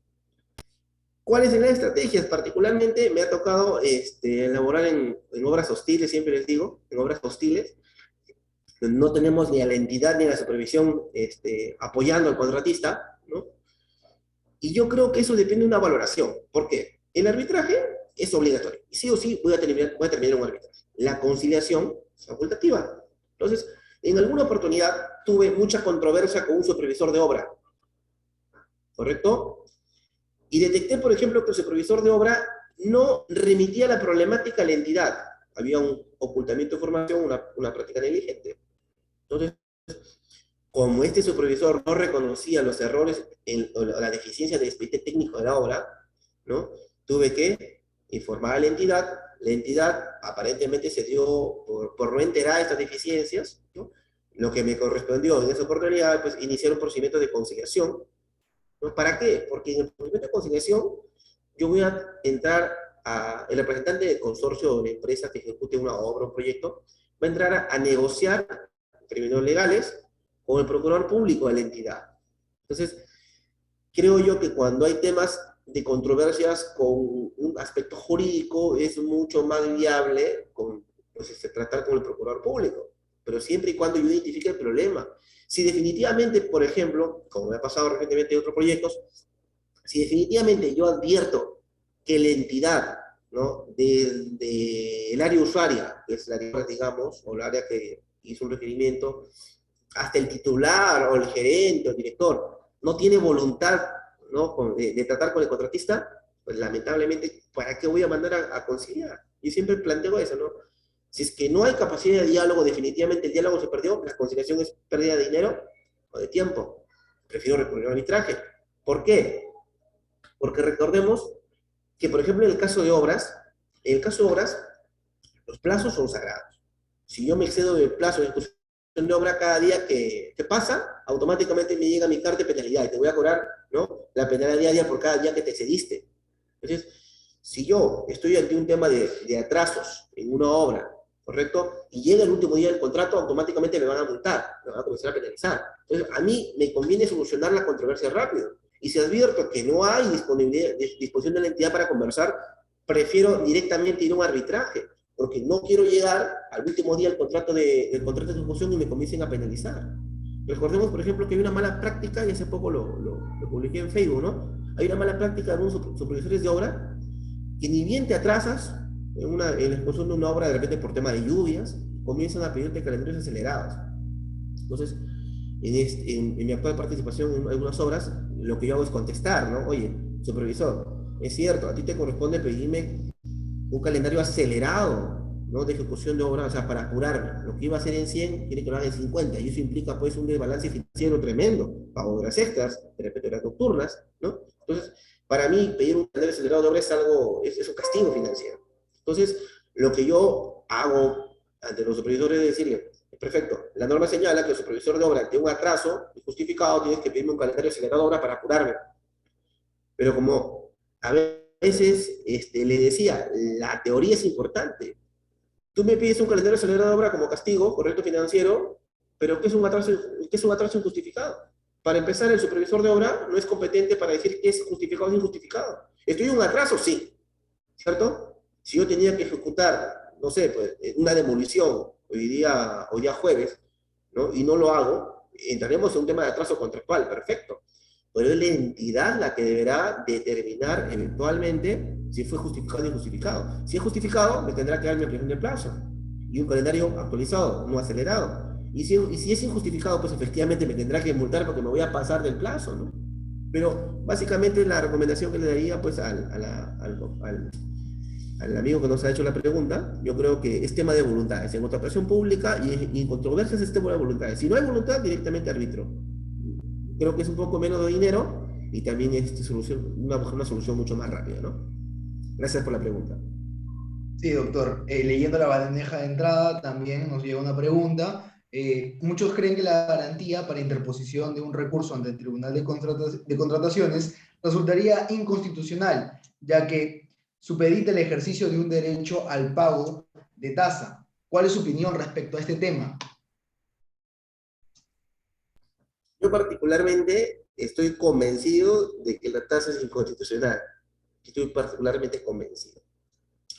No tengo, realmente participo en temas de ejecución de contratos de obra desde 2017. La última vez que trabajé para el Estado fue en el 2016 como gerente municipal. De ahí me interesé en el tema de la contratación pública. Y estos años me ha tocado trabajar específicamente en ejecución de contratos. Ya llevo recién realmente un año trabajando ya en tema de impugnaciones ante el tribunal. He tenido muy buenos resultados impugnando, ¿no?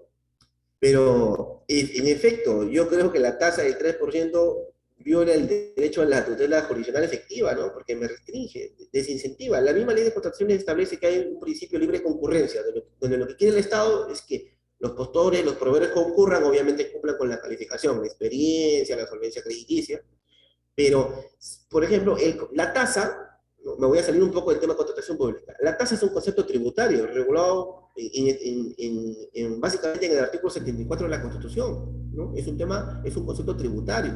La tasa tiene como objetivo, obviamente, financiar, ¿no?, la prestación de un servicio individualizado. Y en efecto, cuando yo interpongo un recurso de apelación ante el Tribunal de Contrataciones, lo que estoy buscando es un servicio público individualizado. Es la misma tasa que yo pago no sé, para presentar una demanda ante el Poder Judicial. Entonces, las tasas, por definición, deben ser razonables. Las tasas deben cubrir el costo de ese procedimiento que el Estado pone a mi servicio. Es por eso que para muchas entidades públicas, cuando elaboran sus TUPAs, sus textos únicos de procedimientos administrativos, y establecen tasas, se solicita que estos ordenadas, reglamentos que establecen tasas, tengan una estructura de costos. Y la estructura de costos básicamente pasa por utilizar las famosas tablas de doble entrada o tablas ASME, ¿no?, donde yo cuantifico, oye, a ver, en el caso del tribunal, ¿cuánto me cuesta, ¿no?, los minutos ¿Cuánto me cuestan los minutos que el servidor que trabaja en mesa de partes, ¿no?, se va a tomar para revisar la admisibilidad de mi recurso de apelación? ¿Cuánto me cuestan las horas de la remuneración que el asistente, que un asistente de la sala del tribunal, ¿no?, va a revisar mi recurso de apelación? La sala tiene asesores, tiene abogados, ¿cuánto me cuesta? Por último, ¿cuántas horas, si yo calculo cuántas horas invertiría la sala por cada vocal? Si dividimos pues su sueldo entre los días que laboran, entre las 8 horas que entiendo laboran diariamente, yo podría calcular su hora diaria, ¿no?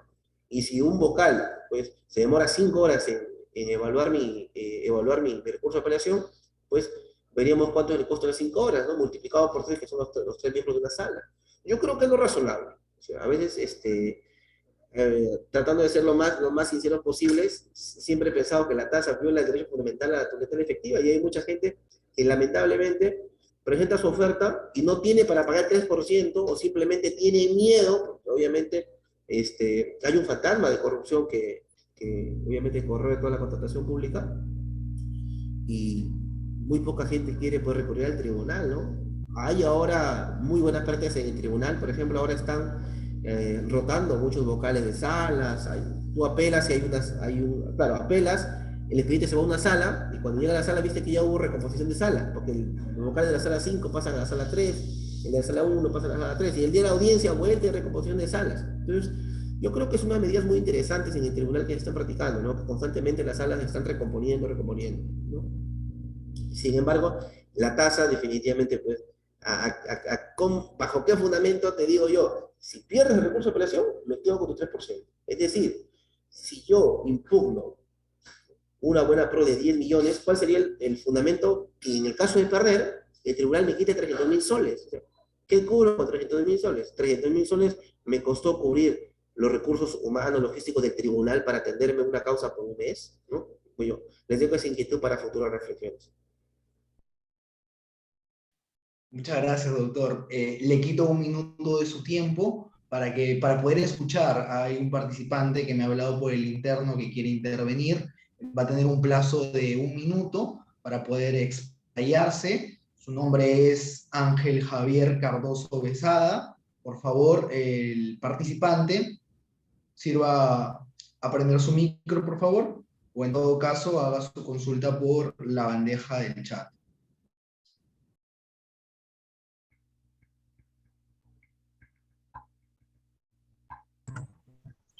Eh, Doctor José Gálvez, buenas.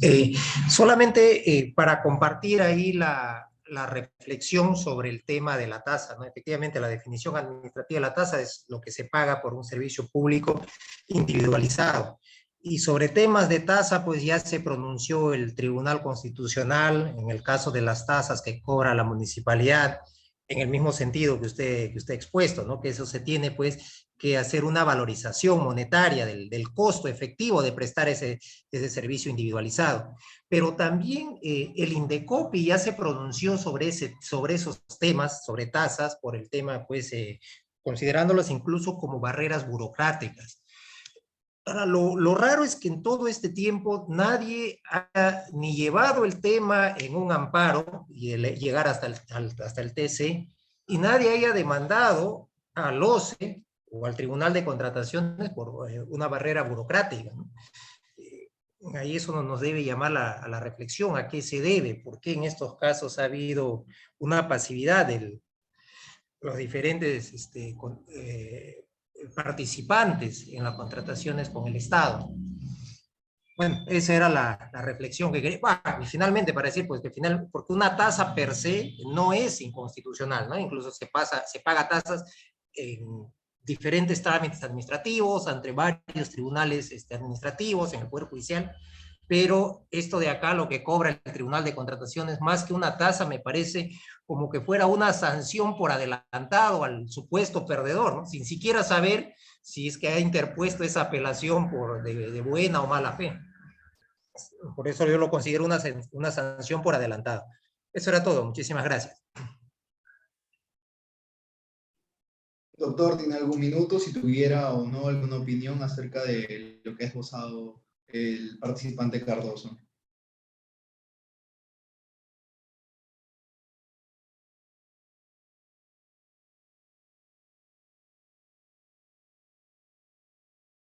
Doctor, su micro.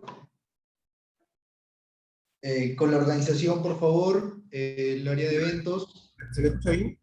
Perfecto. Se escucha, doctor.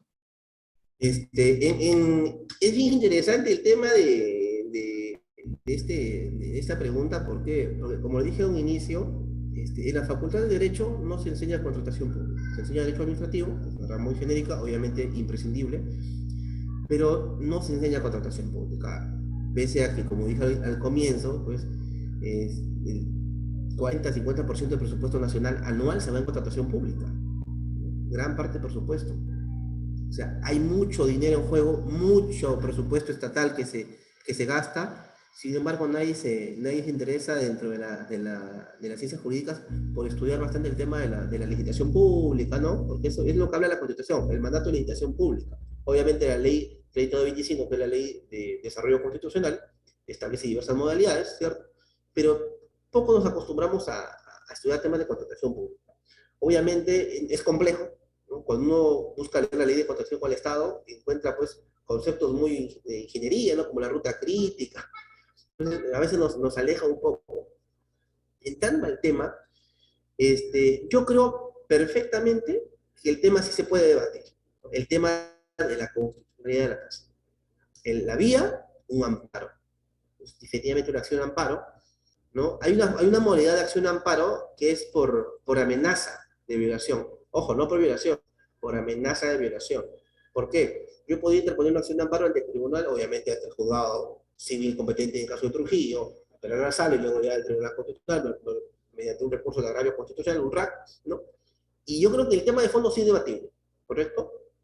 No tendría necesariamente que yo perder un recurso de apelación para después recién ir al Poder Judicial. Porque acuérdense que el Código Procesal Constitucional establece que yo puedo recurrir en amparo ante amenazas de violación a mis derechos fundamentales. Mi fundamento básico para el tema de procedencia sería pues amenaza de mi violación, de mi derecho a la tutela jurisdiccional efectiva. Les recuerdo yo que hace algunos años, Domingo García Belaúnde, después, que se le conoce como el padre del derecho constitucional peruano, le interpuso una acción de amparo al OCE. Nunca inició un trámite. Lo que le advirtieron es que él se iba a inscribir como proveedor, y tenía un hermano, pues, Víctor García Belaúnde, como congresista, ¿cierto?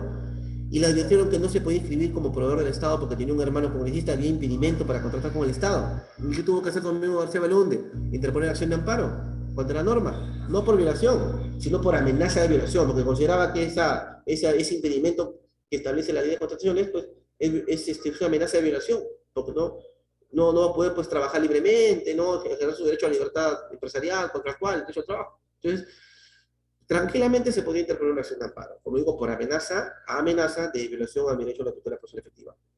Solamente para terminar, quisiera comentarles, si ustedes googlean, hay una sentencia muy interesante, Consorcio Requena fue una acción de amparo en el 2012, donde se planteó que el Tribunal de Contrataciones, ¿no?, había violado el derecho a la igualdad, que es un derecho fundamental.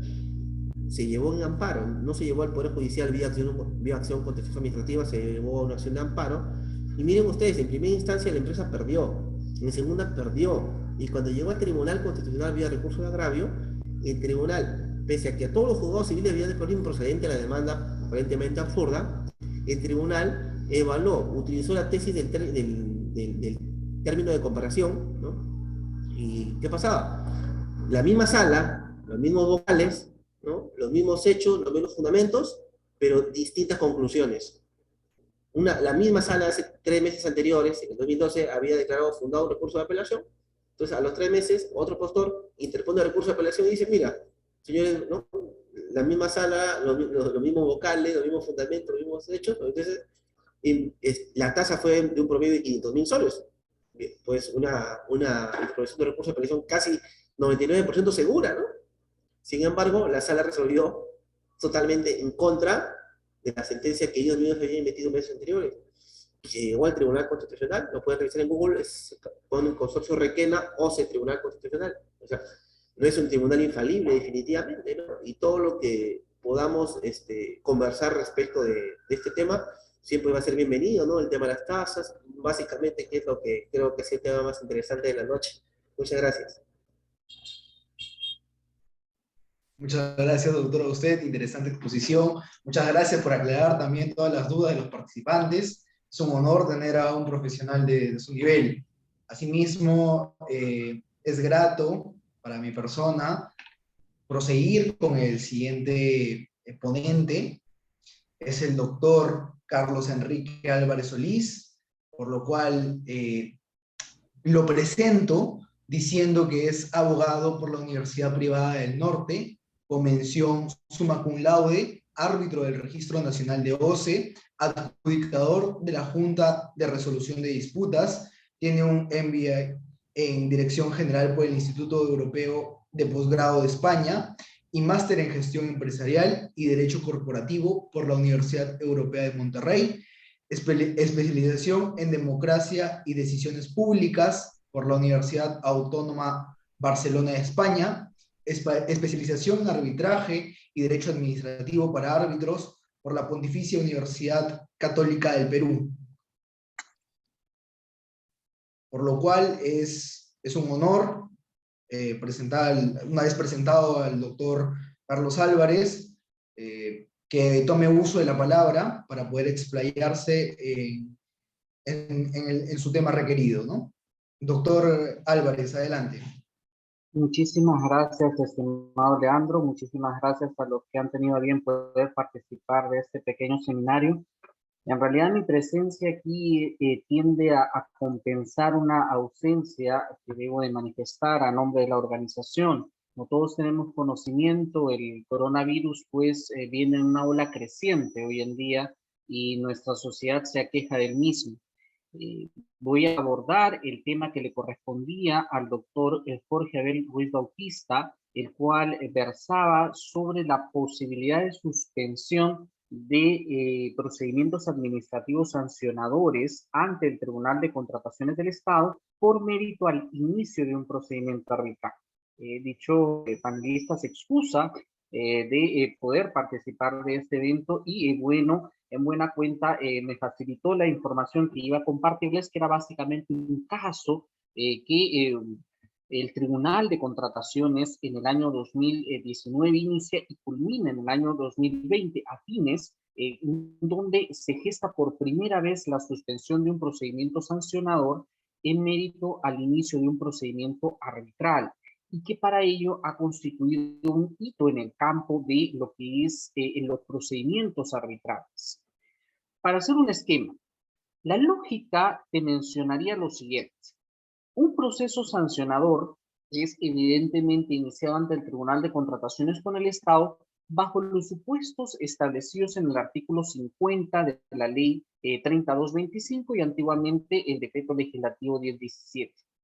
La lógica te establece que si es que se aplicase un mecanismo de solución de controversias, llámense Junta de Resolución de Disputas, arbitraje o conciliación, si es que una de las infracciones que se está imputando al contratista están vinculadas a discusiones que ya fueron sometidas a solución de controversias, el campo de acción del Tribunal de Contrataciones del Estado se vería limitado y no debería iniciarse siquiera un procedimiento administrativo sancionador hasta que se discuta por parte del fuero de materia de solución de controversias si es que el contratista o la entidad tuvo algún tipo de responsabilidad en el hecho de la litis, es decir, en la controversia.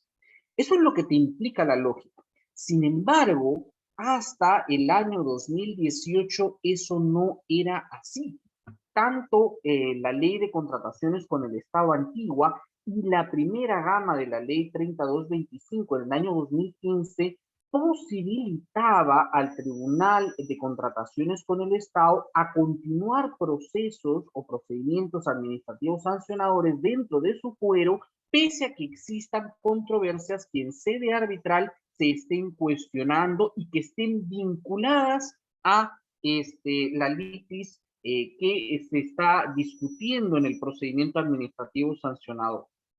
Ahora ustedes dirán, estimados amigos, bueno, ahora tenemos el alcance del artículo 223, inciso 1, literal B, del reglamento de la Ley de Contrataciones con el Estado, que establece específicamente que a solicitud de parte o de oficio, el tribunal considere que exista para la determinación de responsabilidad, me refiero a la responsabilidad administrativa en el proceso sancionador, que previamente se cuente con alguna decisión en sede arbitral o en sede judicial. Eso es lo que textualmente está regulado hoy en día en el dispositivo normativo del reglamento de la Ley de Contrataciones con el Estado. Respecto de este dispositivo, se planteó la siguiente controversia.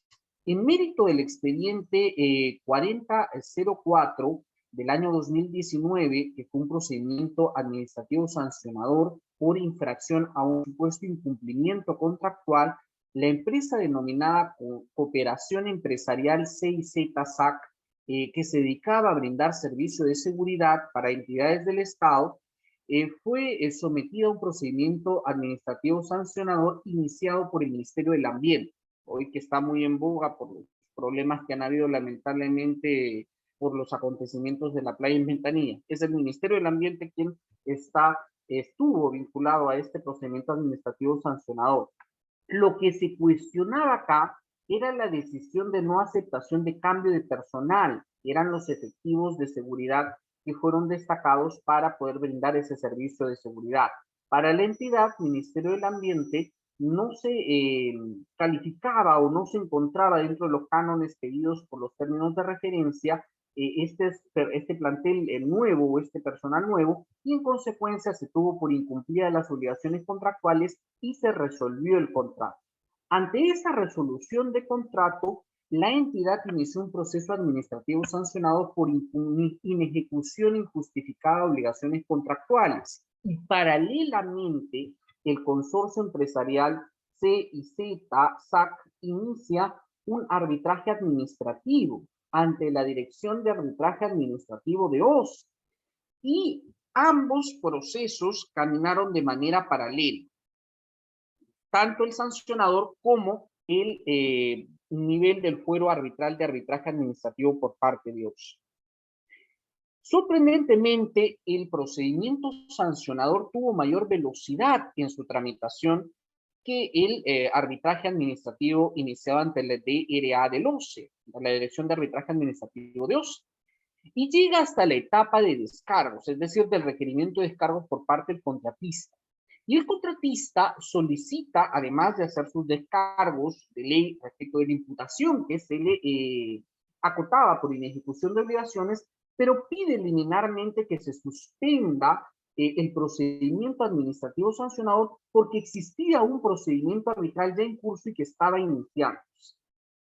Lo que hizo el Tribunal de Contrataciones con el Estado, en este caso en concreto, y tengo en conocimiento que ahora ya es práctica usual del Tribunal de Contrataciones con el Estado cuando surgen controversias que están sometidas en arbitraje, es requerir un informe de estado situacional del arbitraje y las pretensiones que han sido sometidas en los procedimientos arbitrales.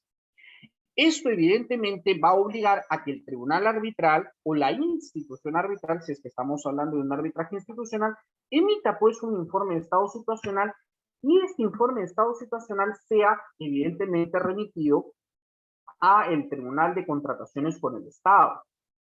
Acá hay dos puntos peculiares a entender.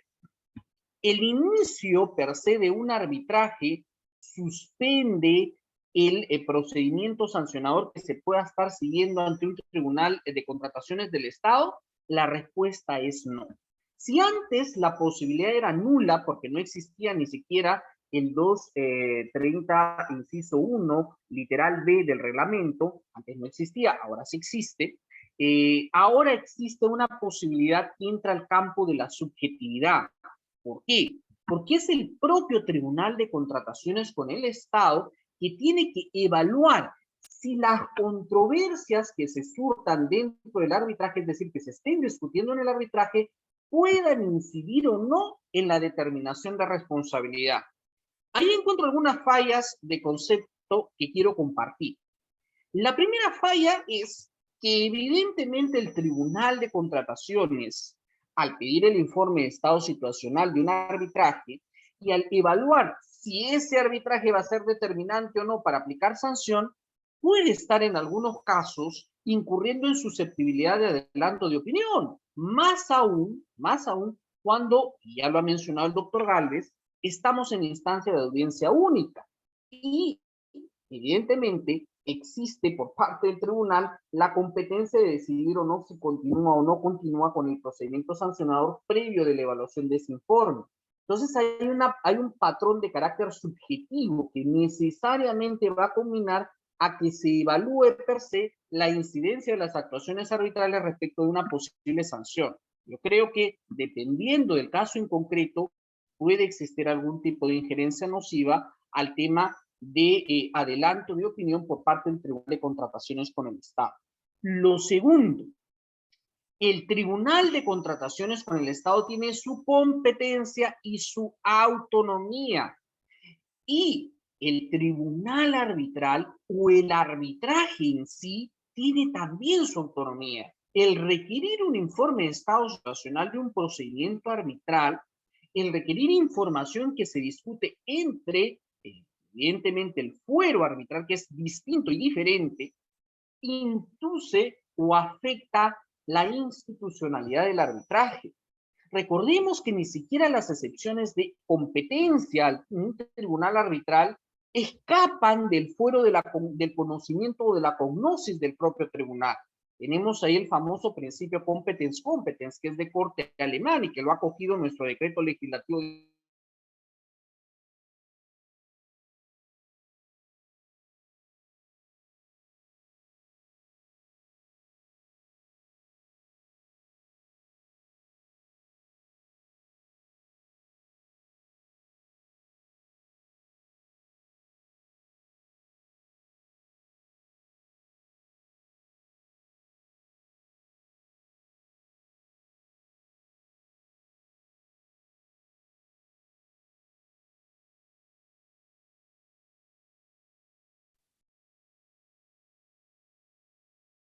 Estimados participantes, el doctor Carlos Álvarez, por lo visto, ha tenido problemas con su internet, está reconectándose. Esperemos que logre tener buena señal. Las disculpas del caso, por favor, esperemos un momento. En breve me estoy comunicando con el doctor. ¿Qué ocurriría en este caso en que se sancione a un contratista dentro de un procedimiento administrativo sancionador por parte del Tribunal de Contrataciones con el Estado y en el procedimiento arbitral el contratista salga airoso y se determine a nivel de fuero arbitral que no existió pues inejecución de obligaciones o que no existió siquiera responsabilidad del contratista? Entonces tenemos ahí una disputa y voy más allá. Dentro del arbitraje existen 3 etapas. Así como se ha mencionado anteriormente por parte del doctor Gálvez, que en las contrataciones del Estado existe la etapa de planificación, procedimiento de selección, ejecución contractual y finalmente solución de controversias en el caso exista. En el arbitraje existen 3 marcadas etapas. La etapa de actuaciones prearbitrales y la etapa de actuaciones arbitrales. Y esta etapa de actuaciones arbitrales se divide en 2.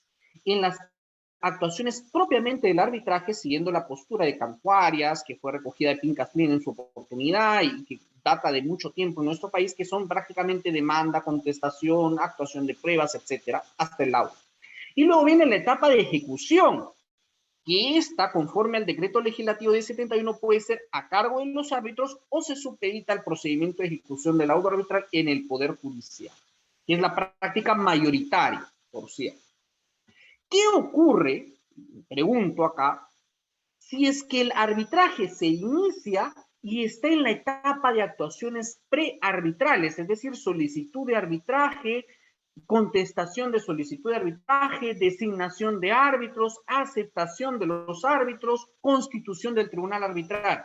¿Quién podría dar el informe que solicitase el Tribunal de Contrataciones del Estado? Evidentemente no existe competencia del tribunal, no existe competencia formal que las partes hayan consentido para el decantamiento del procedimiento arbitral. Si es que el tribunal en esa instancia solicitase un informe, estaríamos ante un caos. Pero podríamos poner más dramática la situación. Si es que estamos ante un tribunal arbitral o ante un procedimiento arbitral que es de corte institucional, es decir, de carácter institucional, podríamos decir que las actuaciones prearbitrales pueden ser consultadas a un centro de arbitraje. Pero ¿qué ocurriría si es que estamos ante un arbitraje ad hoc y en etapa de actuaciones prearbitrales? ¿Quién sería el legitimado para informar sobre la existencia de esta controversia arbitral? O otro tema más, si es que estamos en etapa de actuaciones prearbitrales, ojo importante, las pretensiones incoadas en una solicitud arbitral no necesariamente pueden ser las mismas que se instituyan o que se estipulen en una demanda arbitral. A diferencia del proceso ordinario, donde las etapas de las actuaciones postulatorias son preclusivas y son cerradas, cualquier parte procesal en un arbitraje puede modificar sus pretensiones hasta el cierre de la etapa probatoria, ni siquiera con la fijación de puntos controvertidos, sino hasta el cierre de la etapa probatoria. Y el cierre de la etapa probatoria puede ir incluso en la audiencia única hoy con las prácticas arbitrales que se están incorporando a raíz de la Cámara de Comercio de Lima y el CERCAR-PUC. Antes era un ciclo de audiencias que tú tenías algún tipo de noción, pero ahora las prácticas arbitrales modernas, y que creo que casi todos los centros de arbitraje van a coger, es que nos vayamos a la audiencia única. Aún en audiencia única se pueden variar pretensiones. Entonces, ¿cómo el Tribunal de Contrataciones del Estado va a tener esa capacidad y esa potestad de analizar lo que se discute en un foro distinto? Y ojo, lo que pide el tribunal es un informe de estado situacional y las pretensiones. No pide medios probatorios, no pide las contestaciones o las alocuciones de las partes. Evidentemente porque no va a ser su competencia y sería una injerencia mucho más fuerte y mayúscula a la que hoy creo o considero que existe. ¿El avance es bueno? Sí. Antes no se tenía esa posibilidad. Sin embargo, creo que el dejar abierta la posibilidad de que el propio tribunal sea el que someta a su propia consideración subjetiva la suspensión, per se pueda ver perjudicado algunos derechos de, en este caso, terceros, específicamente de contratistas.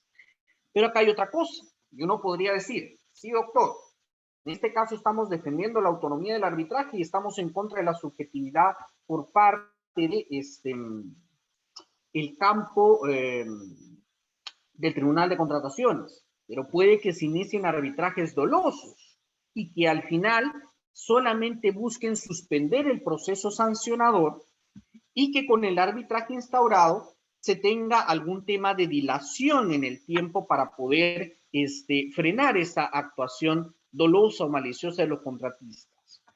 Respecto de esa crítica podría decir sí y no, porque en el decreto de urgencia 20-2020 se modificó la ley de arbitraje y se estableció que los arbitrajes en materia de contrataciones del Estado, o donde participe, mejor dicho, el Estado como parte, no pueden tener un término de agotamiento o de inestabilidad o de sequedad o de no actuación probatoria mayor a los 4 o 6 meses. Y que se dispondrá a nivel de secretaría arbitral la suspensión de las actuaciones y posterior archivo del mismo. No solamente es eso, quien inicia el arbitraje asume el costo de las actuaciones prearbitrales, es decir, el pago de la tasa administrativa que se tenga que realizar. Y si es un arbitraje ad hoc, pues tendrá que solicitar la instalación al tribunal, a la Dirección de Arbitraje Administrativo de OSI, o la designación residual de árbitro en su oportunidad.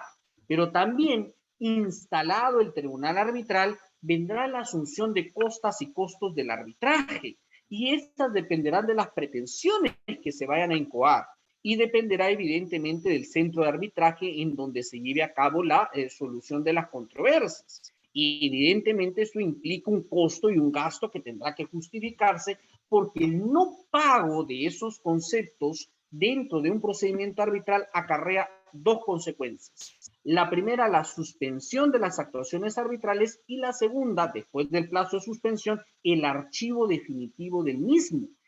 y la imposibilidad jurídica de que se inicie un nuevo arbitraje entre las partes sobre las mismas controversias que fueron sometidas inicialmente a este mecanismo de solución de controversias estatales. Dejo en este campo, pues, la palestra. En el caso del consorcio empresarial 6Z SAC, el Tribunal de Contrataciones con el Estado aceptó la suspensión del procedimiento administrativo sancionador solicitado por el Ministerio del Ambiente y el arbitraje se siguió ante la Dirección de Arbitraje Administrativo del OCE, y tengo entendido que para el caso de autos, en el año 2021 recién se emitió el laudo arbitral y efectivamente Consorcio Empresarial 6Z SAC tuvo, en este caso en concreto, la razón, y efectivamente se le dio la razón en el fuero arbitral, y el Tribunal de Contrataciones con el Estado, al establecer la existencia del incumplimiento injustificado de obligaciones por parte del Tribunal Arbitral, decidió archivar el procedimiento administrativo sancionador, que en su oportunidad fuese suspendido por el Tribunal de Contrataciones. Estimados amigas y amigos, gracias por permitirme compartir estas líneas. Nuevamente excuso la participación del doctor Jorge Ruiz, que por motivos de salud, como ya lo he mencionado, no ha podido estar presente, pero espero haber estado a la altura de las exigencias de este seminario, compartiendo un poco estas inquietudes de lo que vendría a ser el tema vinculado a suspensión de procedimientos administrativos sancionadores ante el Tribunal de Contrataciones con el Estado respecto de inicios de procedimientos arbitrales. Muchísimas gracias, estimado Leandro. Muchas gracias a usted, doctor Carlos Álvarez, siempre a la altura de este seminario. Asimismo, me tomo el atrevimiento de hacerle una pregunta, ¿no? Dentro de mis posibilidades, y es que usted mencionó este corte arbitral que se tiene y la competencia, ¿no? El principio competence, pero dentro del marco de la ley 1071 se instaura, ¿no? Se habla acerca de una anulabilidad del laudo arbitral, que es en un fuero judicial. ¿Esto no afecta precisamente este criterio de mera competencia? Disculpe, no está tan relacionado, pero quisiera que me absuelva esa pregunta, por favor. ¿O qué opinión tiene sobre ello? Por favor, audio al doctor Carlos.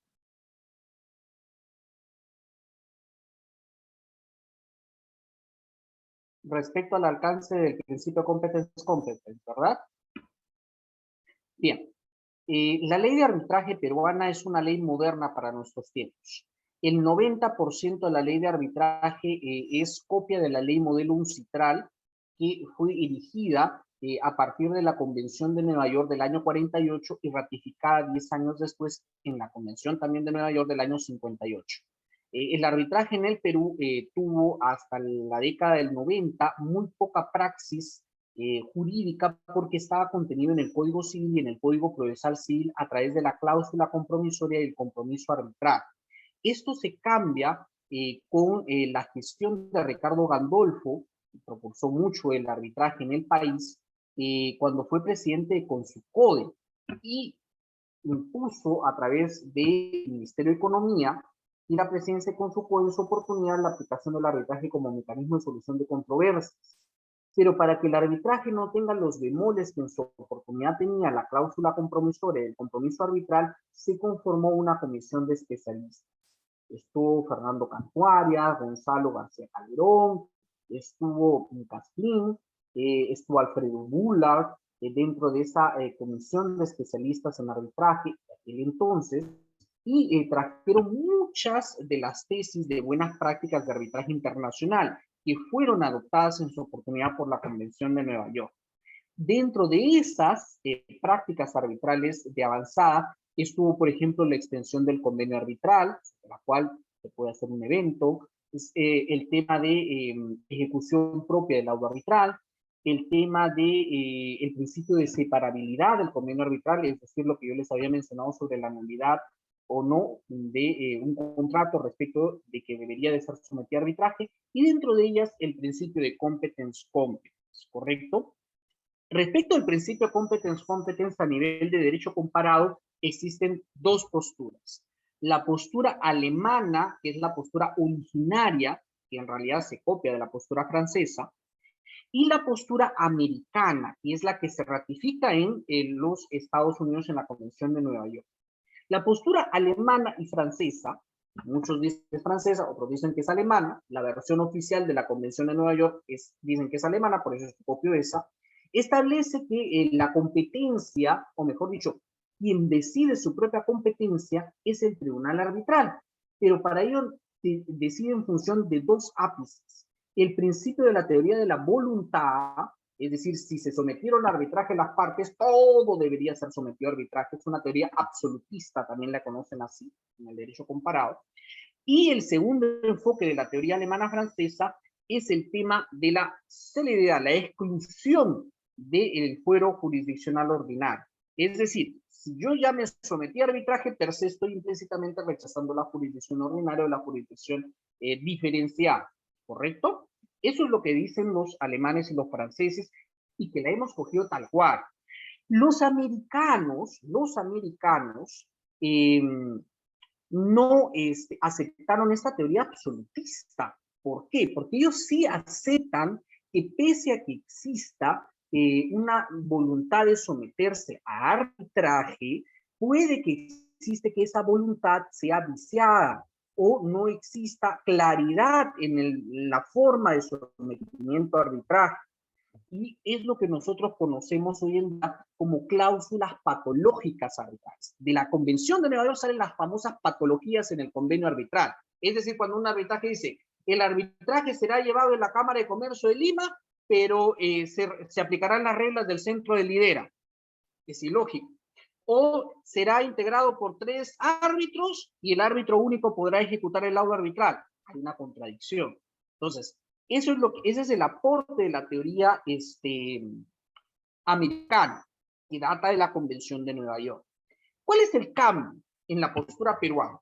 Para los peruanos, siempre buscamos el tema mixto, ¿no? Siempre en la universidad, y yo también ejerzo pues, docencia universitaria, mencionamos que el Perú siempre acoge las posturas mixtas. Nosotros cogemos la postura de los alemanes y franceses, y también cogemos la postura americana. Sin embargo, la postura americana no la utilizamos para la aplicación del principio competence, no se utiliza.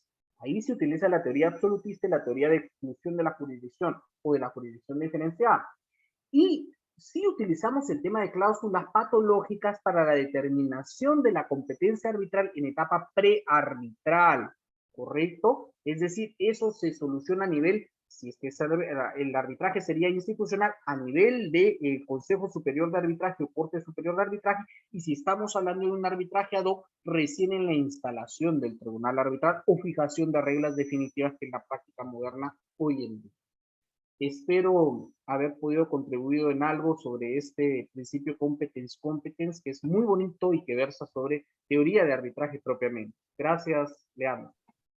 Gracias a usted, doctor. Gracias por absolver las dudas. Asimismo, hago hincapié si alguno de los participantes tuviera alguna otra incógnita para hacerla presente al doctor Carlos Álvarez.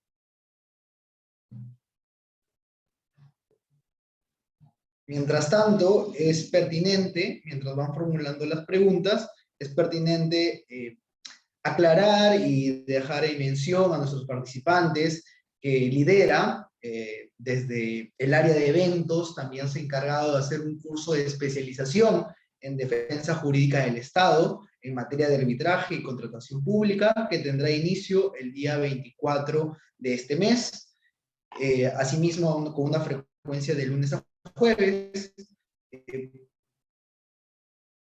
Por lo tanto, están cordialmente invitados. Posteriormente se estará comunicando por el grupo de WhatsApp en el cual están integrados.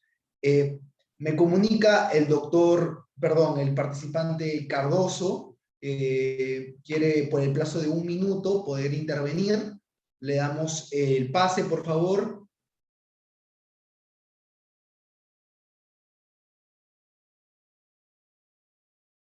el participante Cardoso puede encender su micro para que el doctor pueda resolver su duda. Sí, buenas Ok, noches. ¿le escucha? Sí, doctor, el tema con la suspensión de un procedimiento sancionador ante el Tribunal de Contrataciones es que todo procedimiento de sanción pues, tiene plazos prescriptorios. Las penas no están abiertas eternamente. Entonces, ¿no considera usted que también se debería modificar la norma en el sentido de establecer que mientras se suspende el procedimiento sancionador por causa de un arbitraje instaurado o por causa de un arbitraje peticionado, también deberían suspenderse los plazos prescriptorios para ese procedimiento sancionador a efectos de que el mal contratista que está sometido a este procedimiento no utilice el arbitraje como un mecanismo para lograr la prescripción y librarse de una posible sanción? ¿Cuál sería su opinión en ese sentido? Gracias.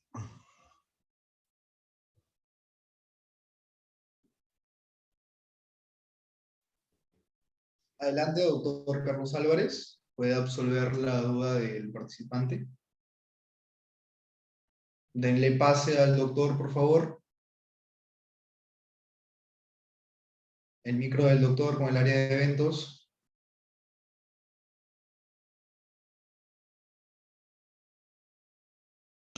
Bien, muchísimas gracias, estimado Leandro, muchísimas gracias, doctor Cardoso. Efectivamente, y ese es un punto de la participación que el Tribunal de Contrataciones, en el caso que les comenté, en la misma parte decisoria, donde decidió la suspensión del procedimiento administrativo sancionado para este consorcio empresarial CICECASAC, sí dispuso que se suspenda también el plazo prescriptorio, pero efectivamente dentro del reglamento de la ley de contrataciones con el Estado no se menciona eso, se debería de inducir.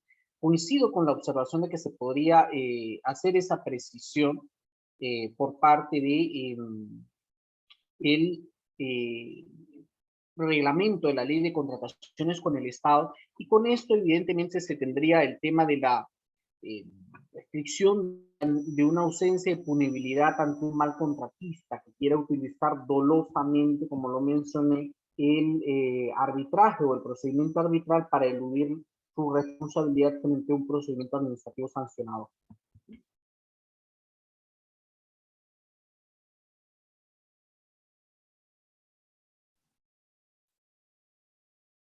Muchas gracias, doctor, por su atención y por haber absuelto la inquietud del participante. Asimismo, para poder finiquitar este evento, pido las disculpas públicas por parte de la doctora Afrodita, quien por cuestiones de salud, por cuestiones de COVID, no ha podido asistir a este seminario, ¿no? Por tanto, a los participantes pido sea justificado, ¿no? Eso sería todo por esta noche. Por el seminario ha sido completamente a la altura por los ponentes, agradecido con el doctor José Gálvez, que está hasta ahora conectado. Muchísimas gracias, doctor, con el doctor Daniel Tribeño, que estuvo hace unos momentos, y asimismo con el doctor Carlos Álvarez, ¿no? Por haber suplido y haber estado a la altura del evento. Muchísimas gracias a los participantes por haber quedado hasta estas horas, ¿no?